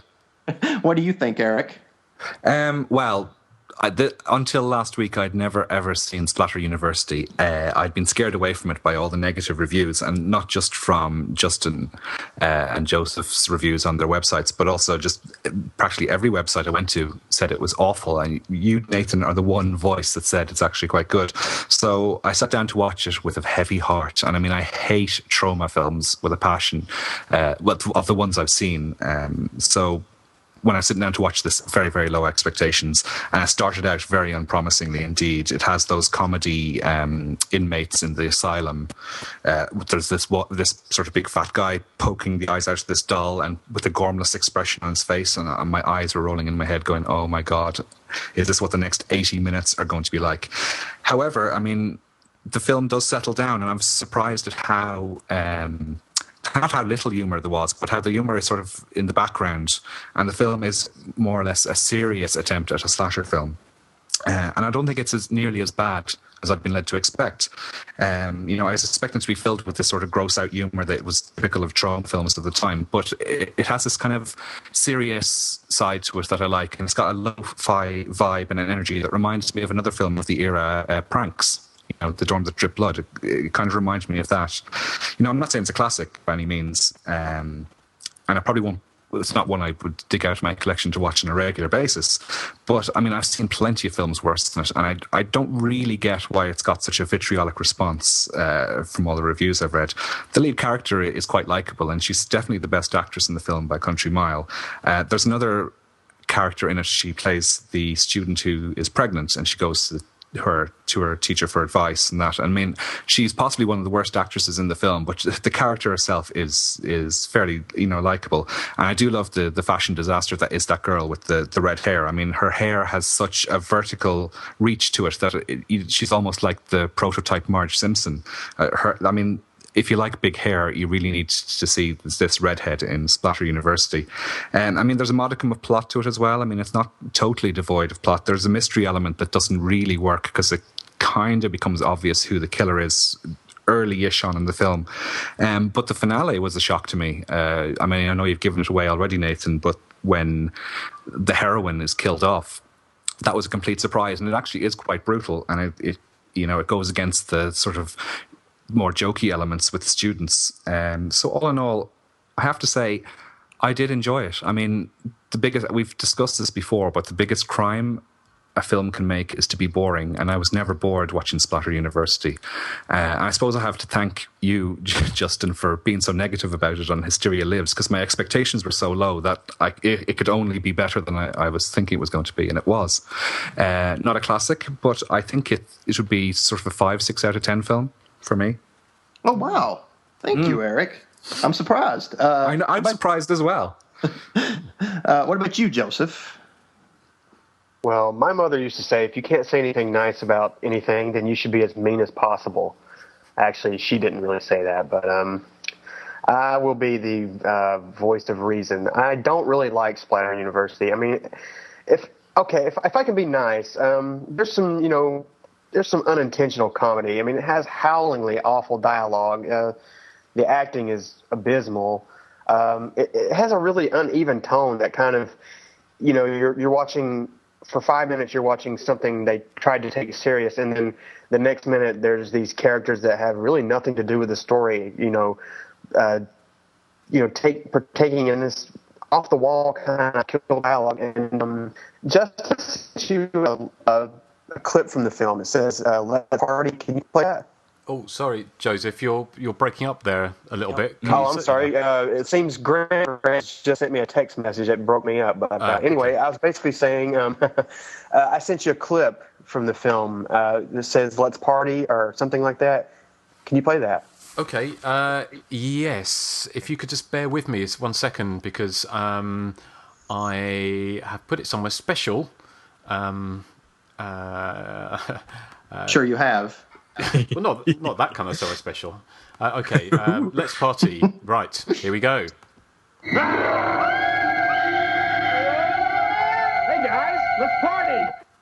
Okay. So. That third scream is just hilarious. He's like, That's a brilliant bit. The whole that is kind of indicative of the whole film. It has this uneven tone. There's one scene I thought was particularly hilarious. This couple are at a drive-in movie theater, and the killer, he pulls this girl's head back, and you think he's going to slit her throat, but instead he slices across her forehead, and apparently she dies from that because they quickly cut away from it. But there's also another scene showing the quality of the film where one character has wandered off into the woods, and you see the point of view of the killer stalking this girl, and you can actually see the shadow of the cameraman on this girl's back, and you can see the actual camera. But I don't know. It's a movie I'm not too fond of. I probably won't ever watch it again, thankfully. It's kind of obnoxious, I think. It doesn't know if it wants to be a comedy. It doesn't know if it wants to be serious. And I understand that, the director had to kind of pad out the running time because his film originally was shorter, but I think he just kind of padded it out with the wrong tone. I mean, he could have easily went back and, made it the same tone as the rest of his movie, but it just doesn't work together. And I'm sorry, Nathan, I just don't like Splatter University. Well, I guess I'll forgive you, but let's not let it happen with any other movies. How about you, seeing what you're about to choose, Nathan, I don't think you can promise that, but yes. So, would you like to hear what I have to say about it? Yes, right. I would. Well, I thought I'd read a very short review from IMDb, and it says, "This was the worst movie I've ever seen in my life. It was so bad, in fact, it was the end of me. I was barely able to get out of bed the next day. My credit card bills are climbing. My car payment is too high. I have a mortgage that's slowly strangling me, and now I must live with the knowledge that I can never unsee Splatter University. It was almost too much to take." Now, funnily enough, it may come as a surprise that I actually quite enjoyed bits of Splatter University this time. And I do know, obviously, on Hysteria Lives, I gave it a scathing review and said it was the nadir of the slasher movie. And I still believe that. I still believe it is probably, the final nail in the coffin of the slasher movie as, a viable subgenre of cinema. But I didn't hate all of it. This time I was watching it, I was actually surprised because I remember, a bit like with Erik saying, expecting it to be very kind of Troma-esque. And some bits were but some of them came across more like a John Waters type of thing, like Mrs. Broom, the landlady, who I thought was really funny this time. I also really loved the nurse right at the beginning, who's smoking a cigarette, and she was just like, they ask her where somebody is, and she's sort of basically, I don't know, I'm on a coffee break, and she's just stuff like that. I kind of really liked. I also liked bits of the film when they took it seriously. I actually found probably 3/4 of the film very, very boring, and I'd lost interest, and I was kind of checking email and filing my nails and stuff like that. It didn't really engage with me. But bits when the director actually got it right, there were bits where the main character is searching around a suspect's apartment, and her friend's outside in a car, and the person's apartment she's searching around, he's coming back, and it's intercut. And that was really well done. And also the end with the chase scene with the killer and the final girl, that was really well done as well. And there were bits and pieces that I thought were really good. Well, not really good. We're not like Halloween or Psycho or anything like that, but certainly competent. But what sunk it for me was, apart from that woman's amazing hair and her tiger pants, it just the bits that were cut in, and obviously you talked to the director, and he talks a bit about this, but all those extra bits that were cut in of the students, which weren't in the rest of the movie, it just deadened the whole movie for me. I would rather it was 60 minutes long and tighter than padding it out with particularly bad actors who weren't taking it seriously. And I think the film's quite schizophrenic. The whole idea, it's a splatter movie without that much splatter. It's some of it's a bit gory, but most of it's nothing more gory than you would see in a Halloween film, a Halloween sequel. So bits of it I liked, and I agree the final girl is really good. It can remind me of a film like Evils of the Night, that was really bad but was fun. It was just basically a mess. But I didn't hate it as much as I did last time, or how I remember hating it before. So, that has to be an improvement. So, did you want to say anything else about it, Nathan? Are you surprised by our reactions to it? Or I'm surprised. I expected all three of you to just blast this movie and talk about how terrible it is. And really, only Joseph has really given a scathing review. I'm surprised and impressed. Yeah, boo. And even Joseph. I liked a few minutes of it, but wow, I really thought Justin was going to... Justin was mentioning the scene where she's rifling through the guy's apartment looking for evidence that he might be the killer. I love the way that her sort of getaway driver honks her horn outside, alerting... Because when he comes back, she sneaks out, and then her friend honks the horn, and he goes, "Oh, wonder what that is." And he looks out the window and sees the two of them driving off. It's not a very subtle way of... Yeah. Why did she honk the horn? Of course, of course, we've mentioned you played the clip in the intro, but I always love the scene where he's like, something troubling me. She's like, my best friend was killed, and he's like, oh, I wasn't even thinking about that. Yes, and the fact that her best friend was killed yesterday. Yeah, I love the complete lack of apathy with these characters. I mean, this one guy's like, "Did you hear what happened? Carol or whatever her name was killed at the drive-in." And he's like, "No shit. What was playing?" Like, yeah, that's the more important thing. What was playing at the movies, not that your friend was murdered. I mean, that's the thing. It's kind of like there was sort of funny kind of bits to it, but I stand by what I said before. I think.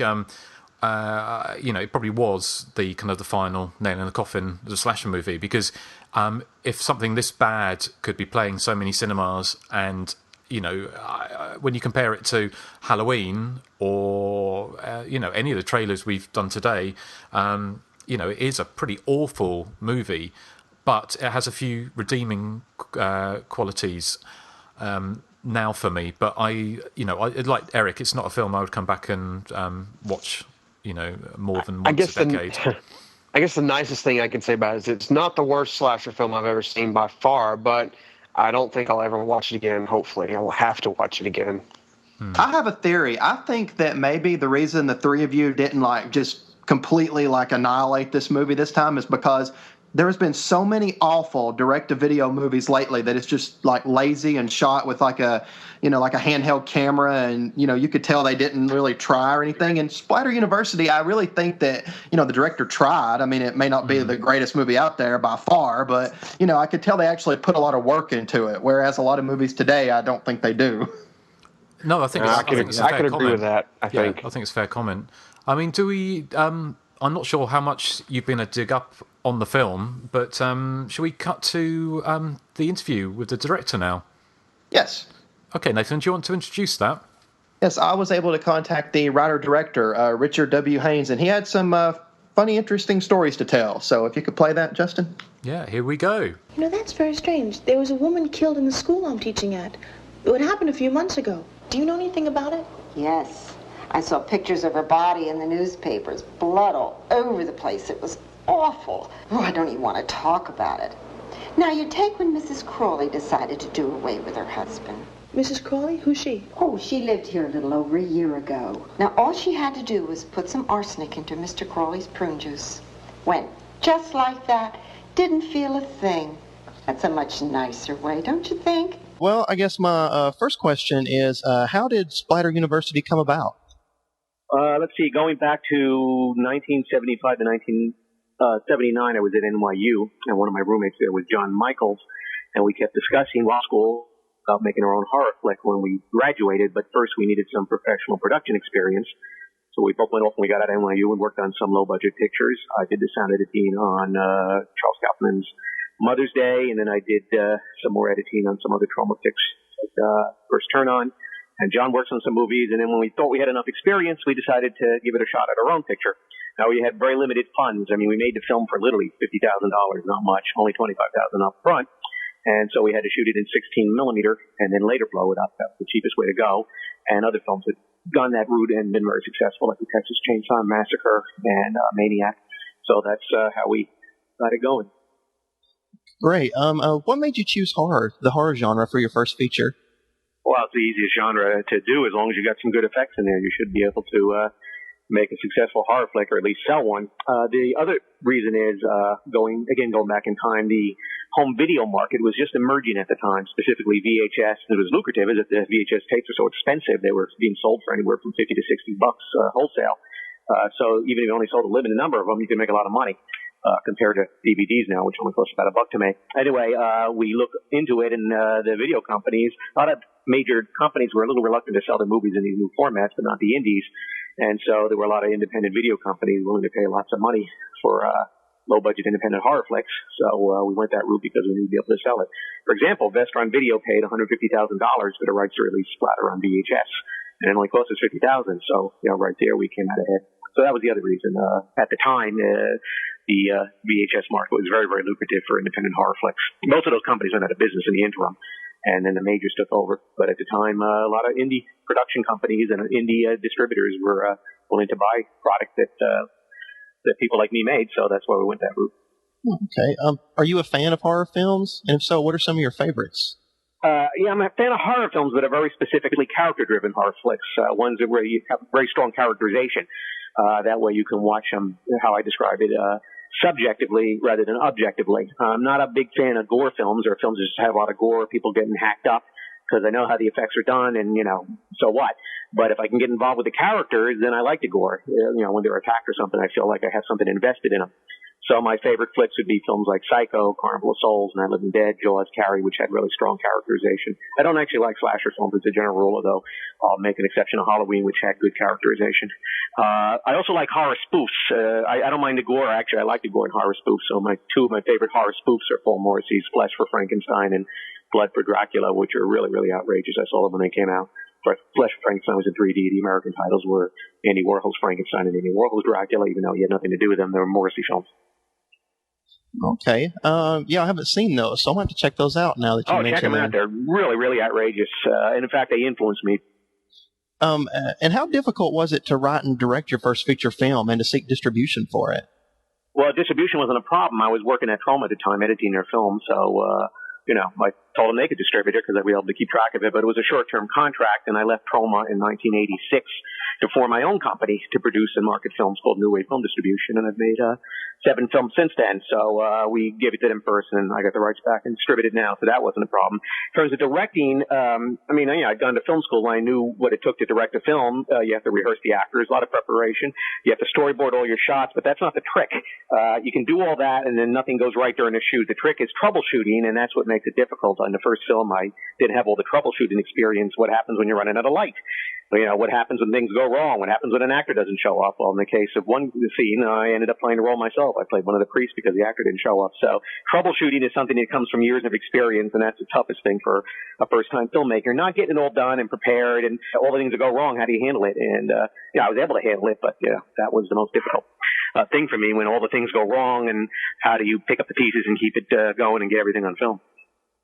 And I just recently found out that you had actually acted in the movie, too. As many times as I've seen Splatter University, I had no idea that you were the priest that sat in on Julie's class at the beginning. Yeah, the guy didn't show up or got tied up, whatever, and we weren't shooting in New York City. We were shooting in Mercy College, and there was nobody else to do it. All the other crew members had at one point or another been in the film as an extra or something. So I said, I guess I'll have to do it. So I put on the collar and did it, which is pretty funny because I have no religious affiliations at all. So that made my friends thought that was pretty funny, me posing as a priest. Do you have any funny anecdotes or stories from the set? Yeah, what happened? Here's an example of troubleshooting we weren't expecting. We got permission to shoot it for the interiors of Mercy College. We used a different college for the exteriors, and they said we have 2 weeks during the spring break. And we said great, so we planned the whole shoot out. And a few days before the shoot, they said bad news, got 1 week. So we had to shoot all the inside of the college in 1 week, which means I was shooting around the clock, maybe getting 2 or 3 hours of sleep. And the special effects guys, Amodio Giordano and Ralph Cordero, they didn't go home at all. They just slept there on sleeping bags. And it was such a tight shooting schedule. The classes actually started coming back where we're finishing up our last scenes, and kids are coming into the classrooms, and there's Amodio and Ralph mopping up guts and blood and everything off the classroom floors. The teacher comes in and says, "What the hell is going on here?" So I thought that was pretty funny. When you came up with the idea for Splatter University, did you originally want to make a more tongue-in-cheek kind of slasher movie, or were you wanting it to be more straightforward horror? Well, if you look at the film carefully, it's actually a split film. The film was done as pretty much a straight horror flick. Eliminated all the student footage of them, camping it up and stuff, and that's what the original film was. The trouble is, when I cut it together, it was only 65 minutes. Had to be at least 80. And we didn't know what to do, and we talked to a lot of distributors, and they said, it's got to be at least 80. And they said, why don't you put in some Animal House type. I didn't really want to do it, but they said, that'll help. So we got non-professionals this time, mostly friends rounding them up, those are the students, and we shot those scenes of them partying and camping it up. And I guess that's what gave the film its camp cult following, although those scenes don't really belong in the film. Oh. The film plays better as the original 65-minute film without those guys partying and stuff. So that's how it ended up, just because, and again, we wanted to get the thing out there, and we were on a kind of a release deadline, so we had to rush out and shoot another 15 minutes worth of footage, and that's why those performances are out of whack compared to the main actors, which give better performances. But, it is what it is, and like I said, that gave it its cult following, so I'll go with it. None of my other films are like that, by the way. My other films have much better technical specs. They all shot 35 millimeter with top-notch cinematographers. Even did one in 3-strip Technicolor, Space Avenger, and I did one in 3D and so forth. But for a first film, it has a following, so I'm happy for that. Oh, yeah, I think it's great. Well, it's not my best film, that's for sure, but at least the beginning. And I guess the other way of looking at it, I mean, how many people are going to hit Citizen Kane as their first film? Very few. Right. Most people, problematical first films.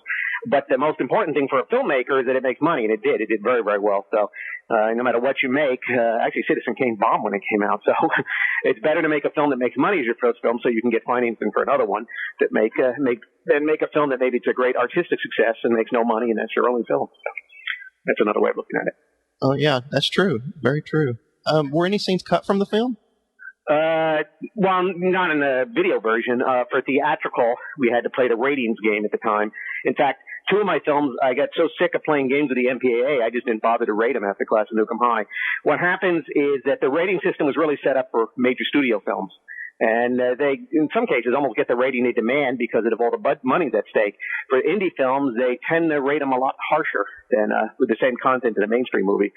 So they gave Splatter University an X, and the film after that, they gave Class of Newcomb High an X. So to get it released in theaters, we had to cut it to an R, but the actual negatives remained uncut. And that was just the way the game played. I argued with them. I said, hey, my stuff is no worse than what you see in a studio film. They don't care. So after that, I said to hell with it, and I just started booking all my films unrated, starting with Space Effect. Because you were right. I mean, there's a lot of horror movies out there that can get by with an R rating that have, a lot more like blood and gore in them.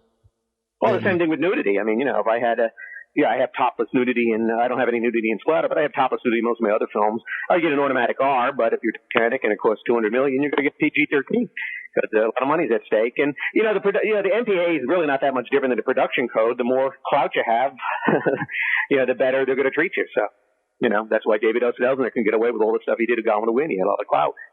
So, I have no clout with the MPA. I'm not even a member. So, for any independent, they're going to rate them much, much more harshly than they will for a studio film. Look at some of the early films that got X ratings. Brian De Palma's Greetings.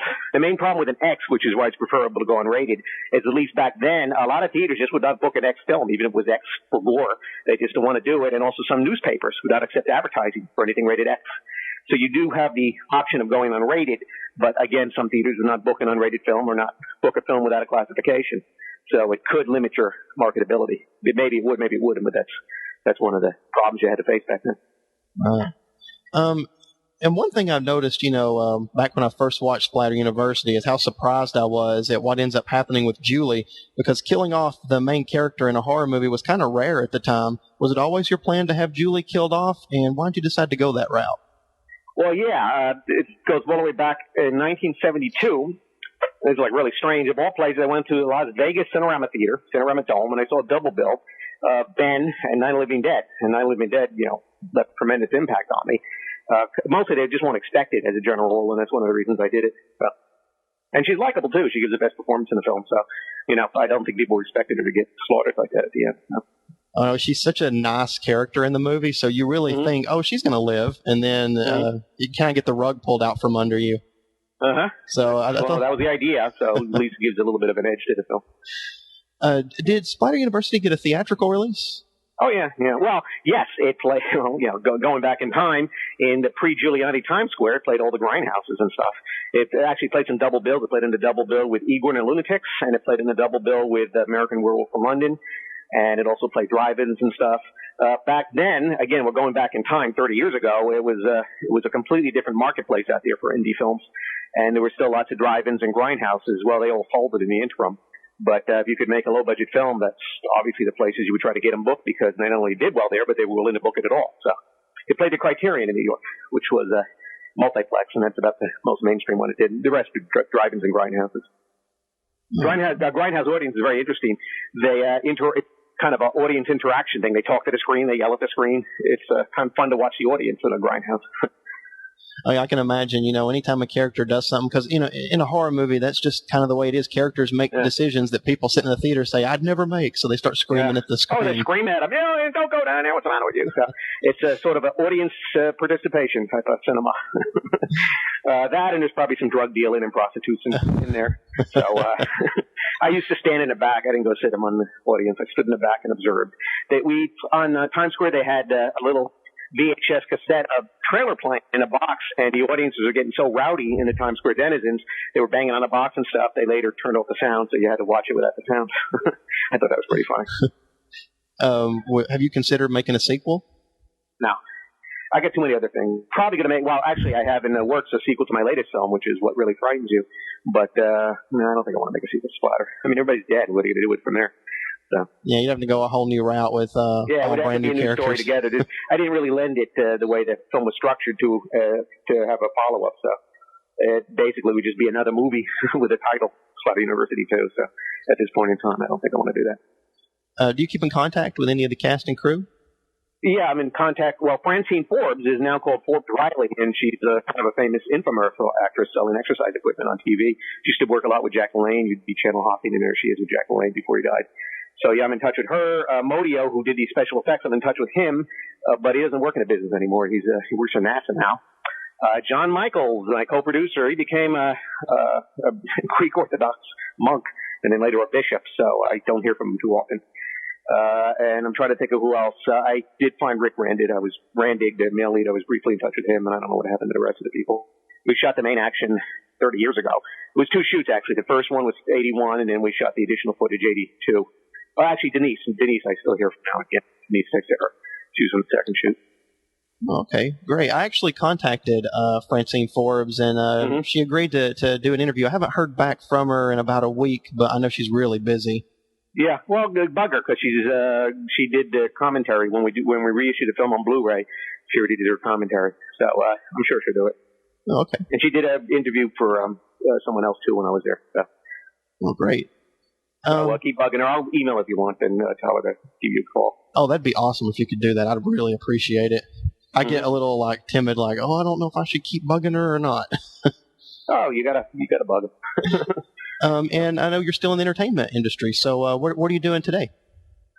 Today I'm talking to you. In general, I'm preparing as I said, my sequel. My last film was called What Really Frightens You. It's still available on DVD, still selling that, and marketed it in foreign territories, and we're preparing a sequel for it.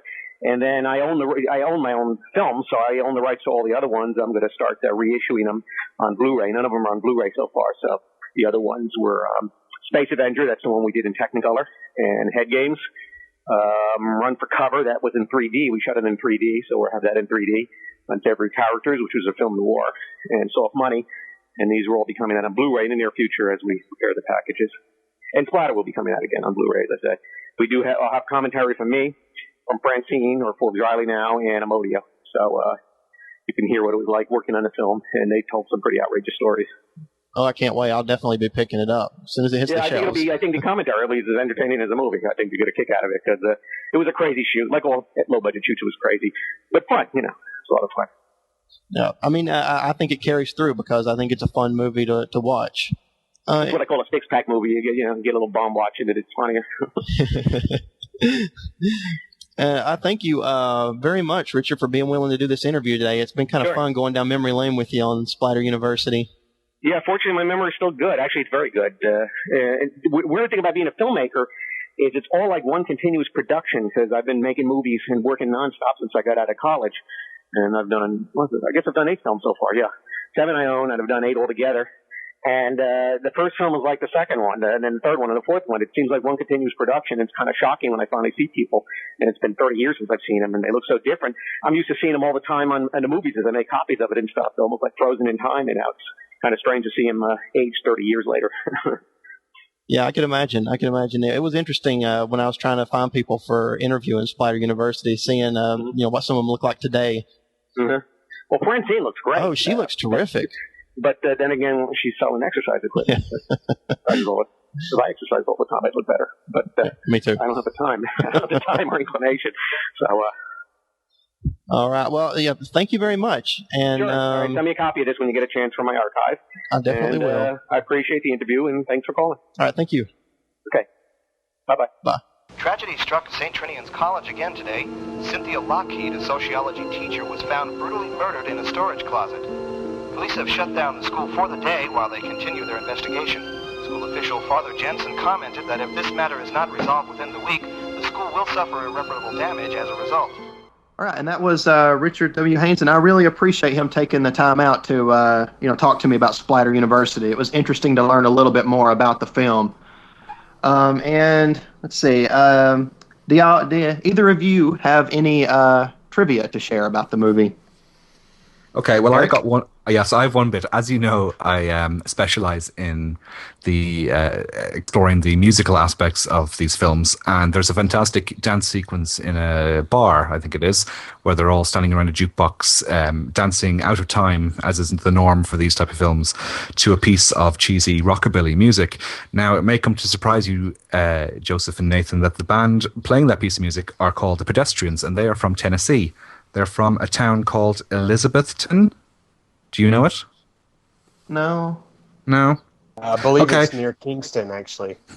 Okay, well, that's where they're from, and they're actually now known as the Tennessee Pedestrians, and they released a 4-track EP in 1983, and all 4 tracks apparently appear on the soundtrack to Splatter University, although if you ask me, it sounds like the same song repeated over and over again. It's called You Don't Like Me is the name of the song that they play in the bar. It actually says on their official website, it says it was used in the trailer and can be heard over the goofy jukebox scene in Splatter University. So I don't know if it doesn't sound like they're terribly proud of having their music in the film.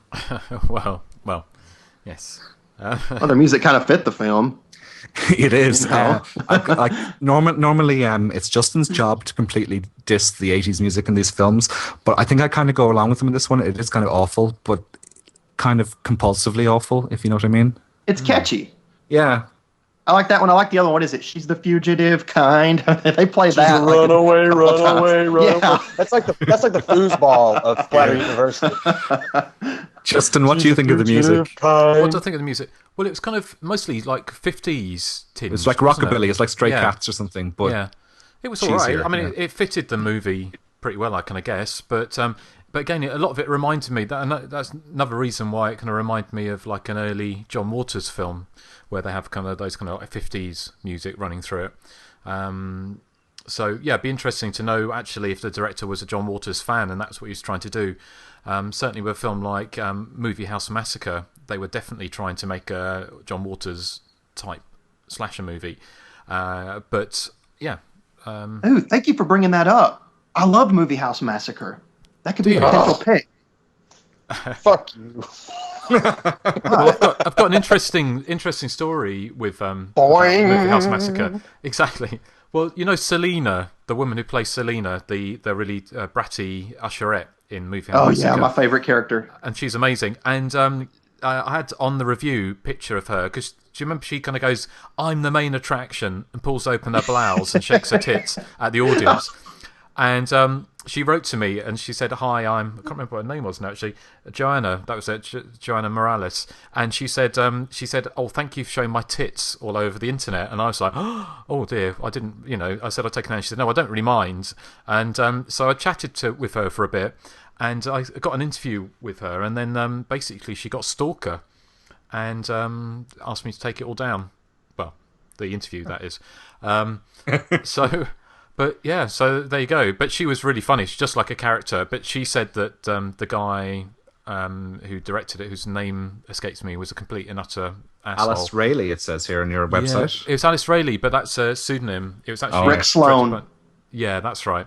But she said it was directed. He purposely wanted it to be like John Waters. They thought they were all thinking they're making a John Waters type movie. But anyway. I can't believe that somebody stalked her, and you took that was one of my favorite interviews because I always laughed every time I read it. People, please stop stalking these celebrities and ruining it for the rest of us. I know. Bless her. But I actually sent her a copy of Movie House Massacre because she didn't have one. But I hadn't heard from her for years. But she was really funny. She really made me laugh, and she would be a great interview if we can. I've still got her address, so if we did it, maybe we could get hold of her if she's got rid of her stalker. So, you know that Madonna once had a stalker called Bob Hoskins. Oh, really? Yeah, not the same one though. And that's slightly ironic, isn't it? Because, there's probably someone we know stalks Bob Hoskins. I know somebody who does. So. Do you? Okay. Yeah. So, any more Splatter U trivia? I have something. Yeah. Kind of going with the uneven tone of the film. Pay attention to the very beginning of the film. The mental patient who turns out to be the killer. He's referred to as William Graham, but at the end of the film, he's referred to as Daniel Graham. So they kind of got mixed up there. Okay. Maybe it was his middle name. Maybe I think his middle name was Clancy. Oh, okay. So they messed up. I just have to give this film as much grief as I can. Okay. What about the more you, grief Nathan? you give it, the more I'm going to pick films that you love, Joseph. I love everything else. All right. So. What about you, Nathan? Have you got... Because we're going to be talking to the final girl, aren't we? Yes. Coming up shortly. But have you got any trivia for the film? Yes. I actually do have trivia this time. Oh.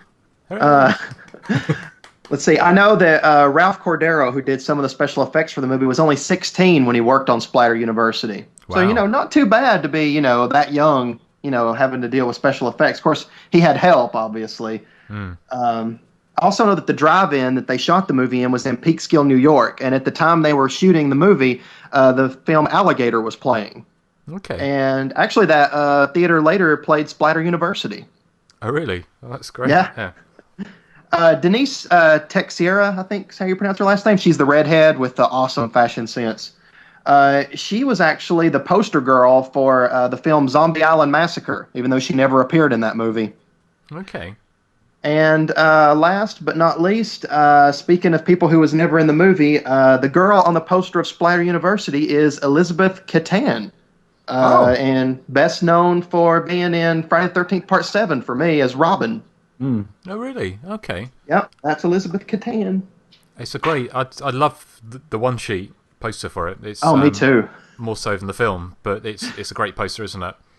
Yeah. I had that poster a long time ago. It got messed up in a flood. Oh, God. You lost a lot of stuff in that flood, Joseph. Yeah, well. Oh, dear. That's my worst nightmare, to get a big flood.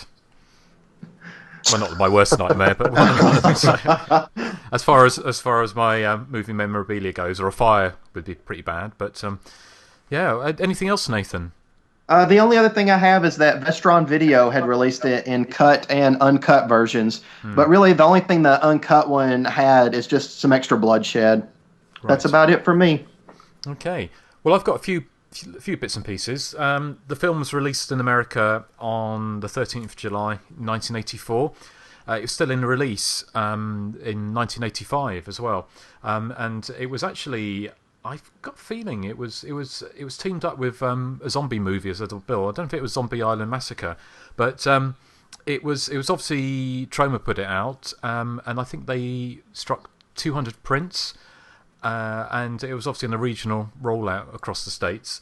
It didn't come out in the UK at the cinema, but it did come out on video in 1986 under the title Campus Killings, and they cut out a whole second.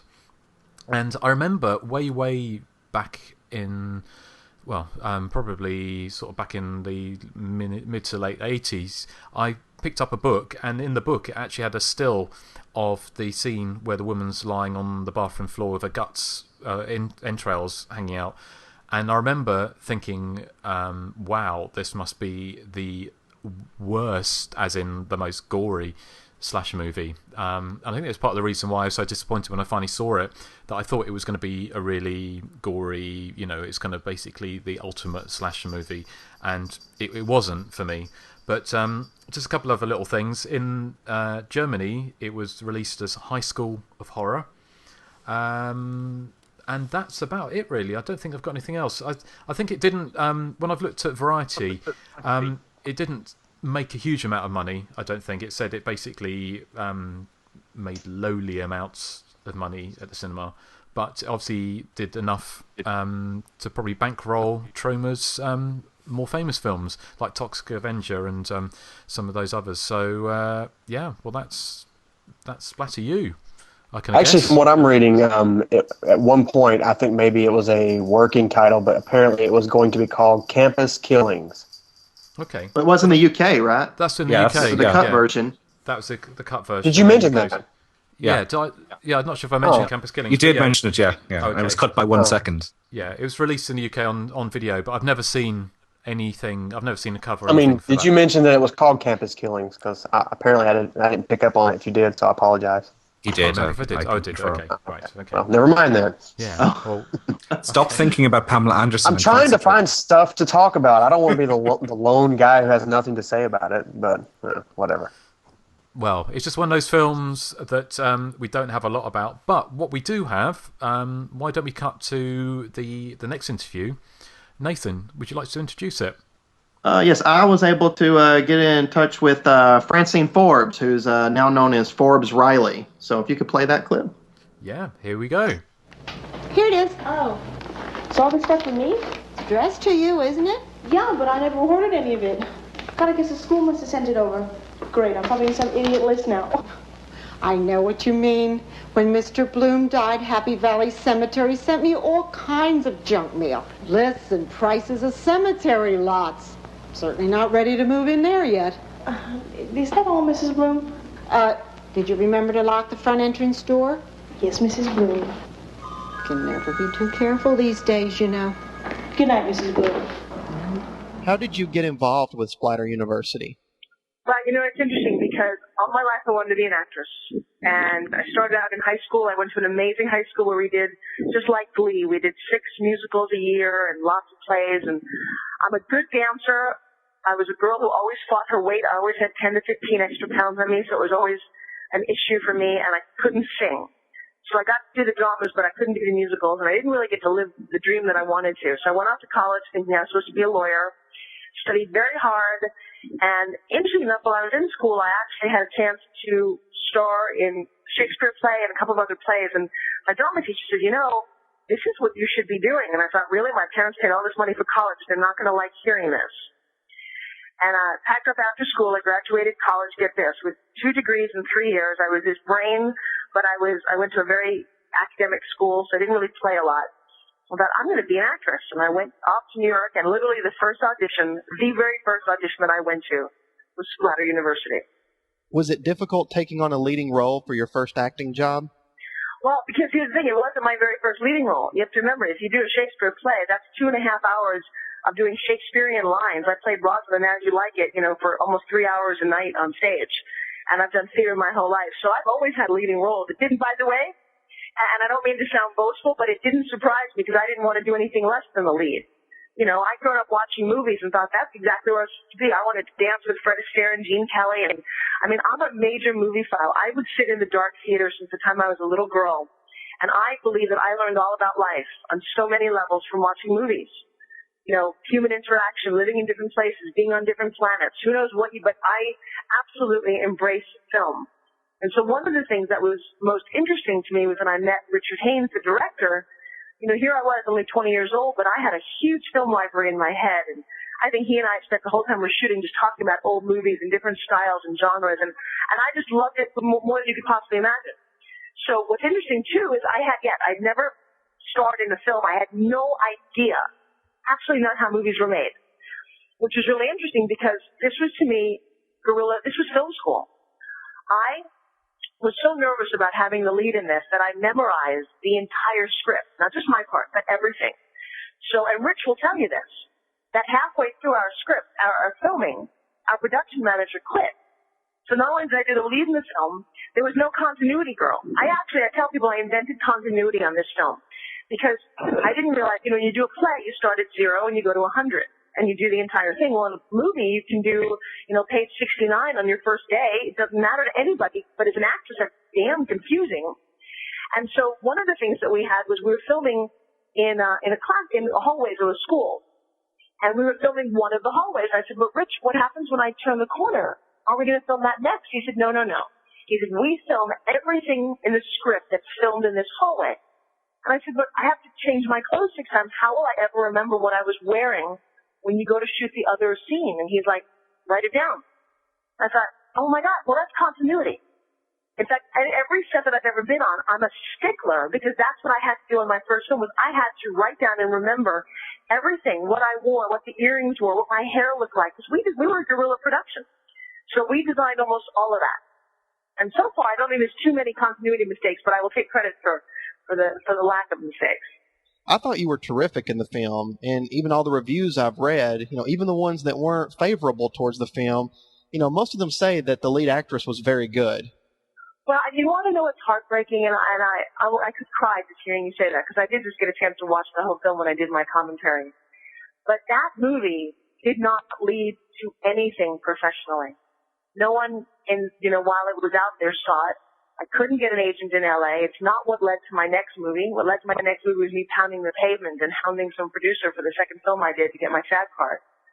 But I couldn't figure out how to create a film career. And that's so very sweet of you to say, because I look at that little girl, and she wanted to be Julia Roberts so bad. She wanted to be a film actress so bad. And I just had no connections, like Goldie Hawn's daughter does, or I didn't know anybody.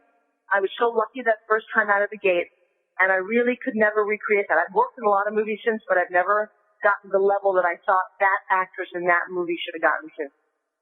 And I understand what Richard was going for with the ending, but it really bothered me to see your character get killed at the end. I thought it was really kind of sad, actually. And I love the fact that you feel that way, because it breaks my heart. that the one character in the movie that wanted to set everything straight actually dies. And what's interesting about it, it sets off a very unique tone. You leave the theater, I think, and you think that, there is a death of innocence. And there is an evilness that prevails in the world. I mean, you don't know if that guy gets, it's what happens. It's what you kind of predict that he does in the film, but I think it's a very bold statement. Most movies have that happy ending or, the killer, you're not sure what he's going to do next. But for the lead actress, I thought that was a very bold move. It's funny, I was very torn. As a person, I was very mad at Richard that he would put that out into the world. As an actress, I love getting to play it. Don't kid yourself. That's really fun. But it really should touch you that, that kind of spirit, that kind of good person should continue. And I know every time I see like the assassination of a president or a political leader that's trying to do good, I'm reminded that sometimes the good die. Do you have any fun behind the scenes stories you could share? Well, it was. Now here's what's important to remember. It was 30 years ago. And so here's a couple of things that I remember. Number one, I was the only actress that got to stay. We didn't have much of a budget. So I actually got to sleep at the director's home because we shot about an hour outside of New York City. And I remember him telling me, and I didn't really know what this meant at 20, that his parents had mortgaged their house for this film. But I do remember that our craft services and our food every day was pretty much apples and peanut butter. And if you wanted more, you had to go buy it. It was, it was a weird kind of lonely experience because, Rich is a little bit of a misogynistic male, and he's the first one to admit it. And I was pretty much the only, normal female. We had a couple fun actors, but they all came up from the train, to shoot that day, and I'd go home by myself. And it was a very intense, rather lonely, and incredibly exciting project. Here I am, the lead in my very, very first film, but I'm also given, a sense of power. I mean, I created the clothes. I shopped for all the clothes. I had to make sure our continuity worked. And there's a lot of responsibility. And I remember laughing a lot, but I remember being like, felt like somebody handed me my dream. I could not have worked harder on that show. I mean, that's all we did for 3 weeks was eat, sleep, live, and breathe this movie.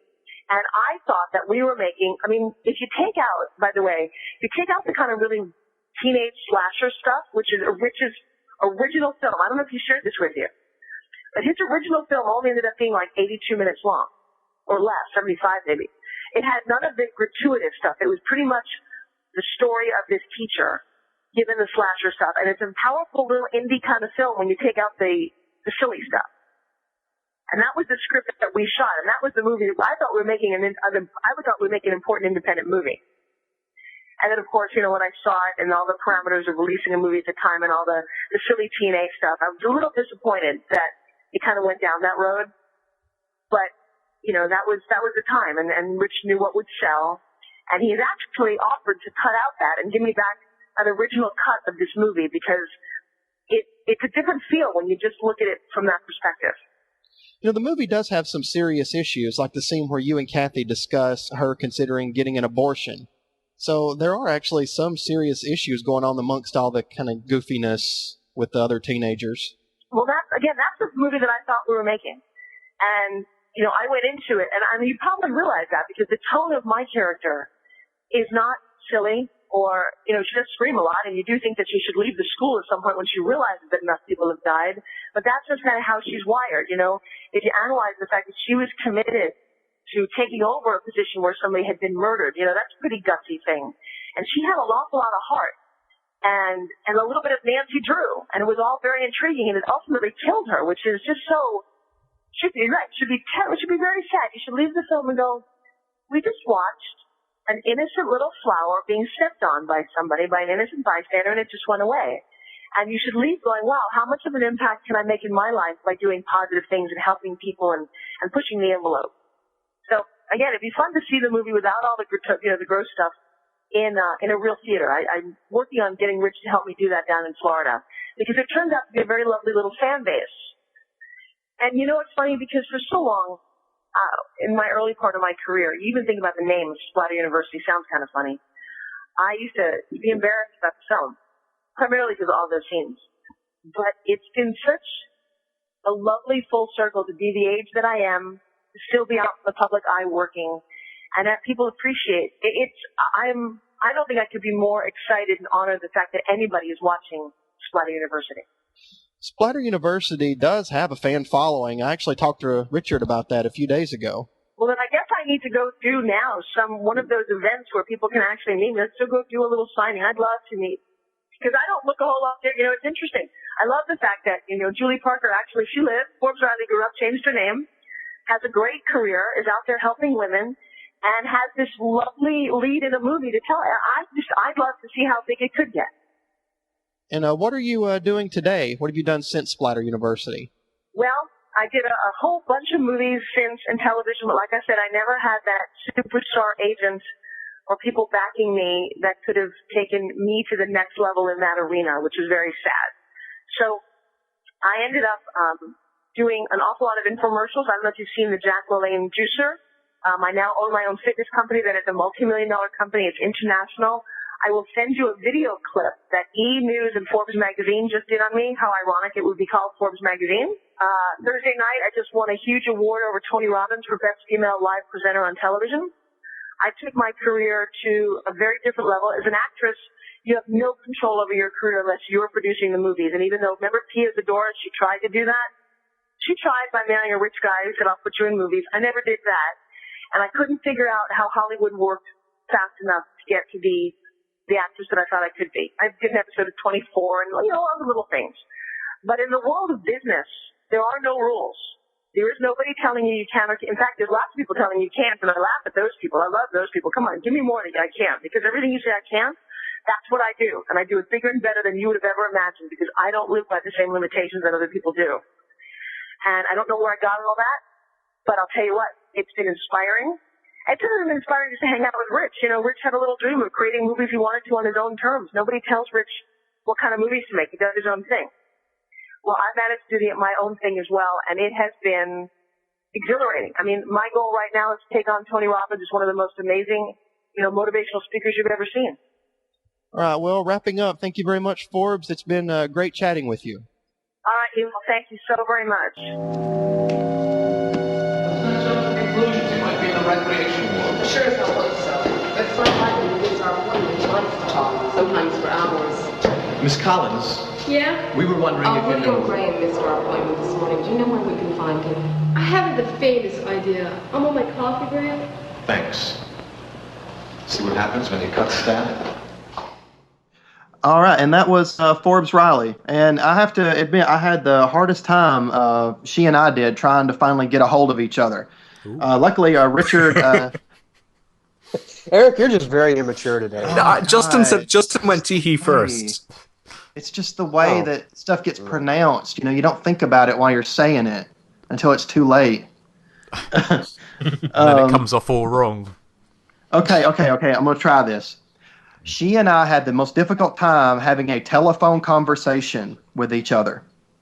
Because, you know, either she was going to a meeting or, you know, I was not near my phone when she tried to call me. But she finally, you know, did keep trying to get in contact with me on the telephone.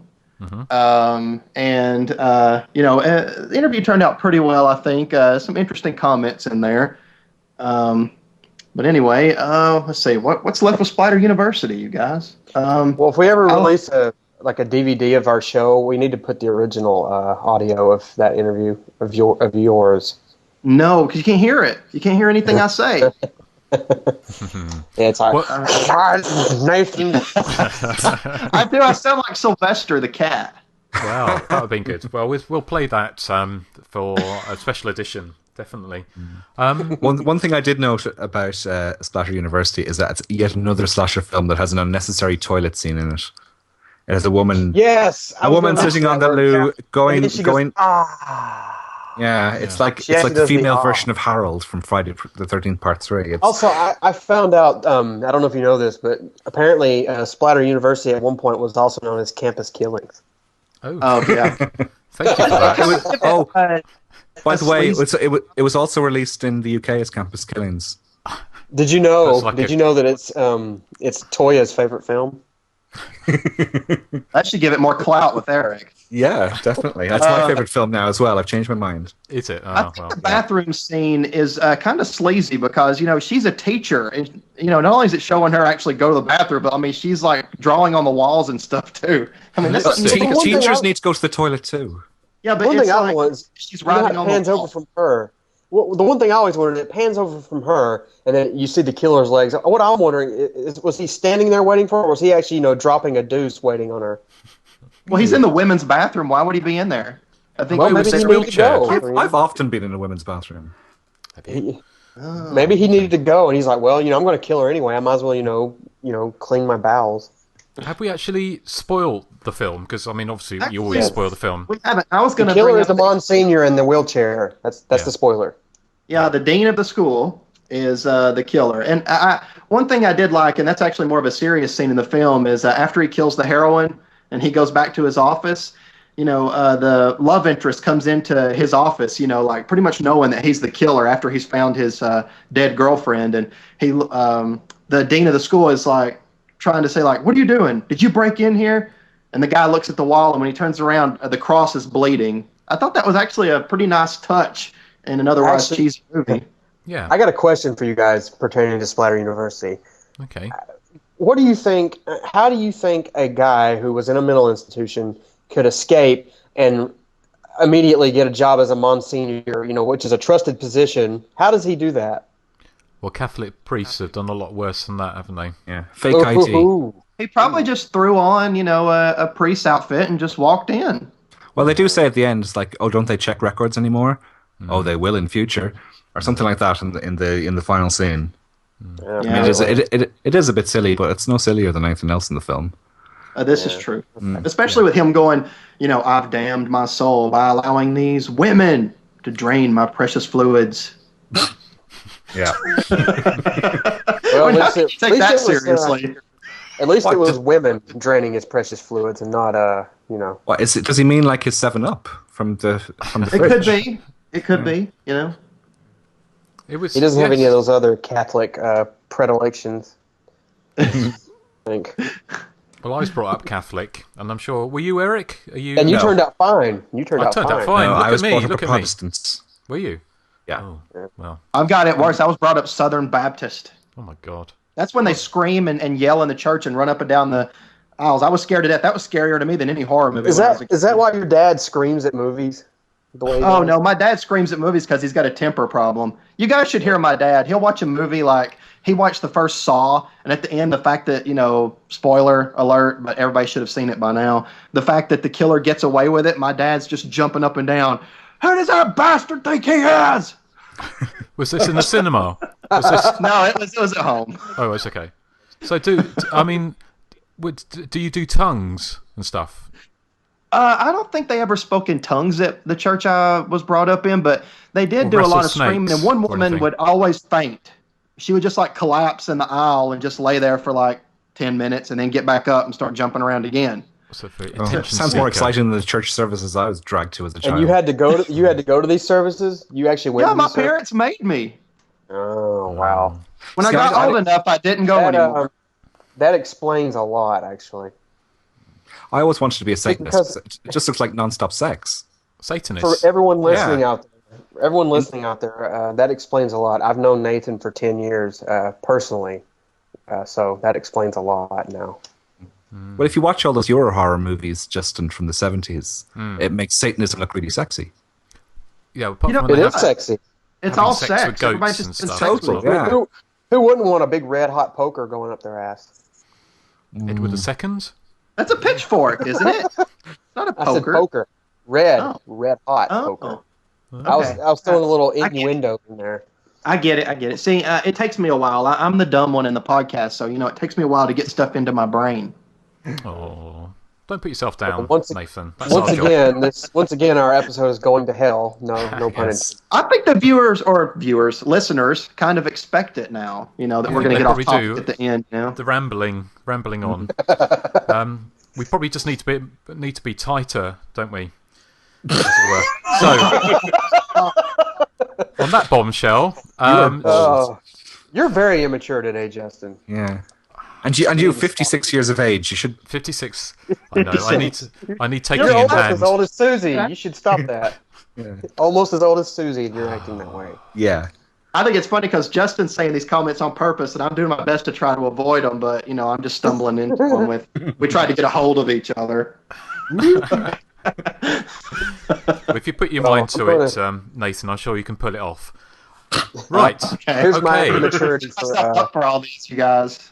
Yes, it's time. It's time for us to fade off and go off into the grand hereafter or whatever it is. And what we'll do now. Thanks for everyone joining us for yet another scattershot approach, and there's plenty more to come. And I hope you enjoyed this podcast. Scatological, yes. No more cats flushing toilets until next time. But it's time to say a fond adieu, a fond farewell to Splatter University. So thanks for joining us, and thanks to my fellow podcasters for sitting down for over almost 2 hours of talking crap. But we love talking crap, so we'll fade on. God, I can't speak now. My brain is finally melting. Big sweaty ball sack. There, I had to be a mature one last time. Thank you. And on that butt shell, here we go. Until next time. Bye.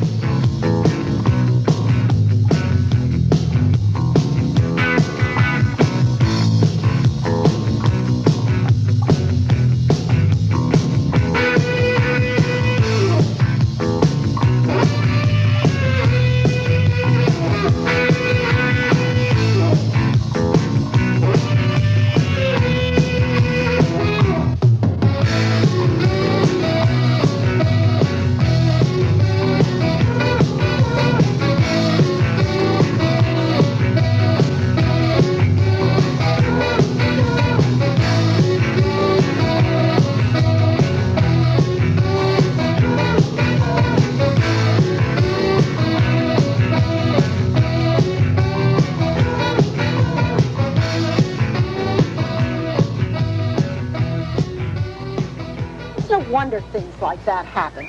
Them showing all those horror movies.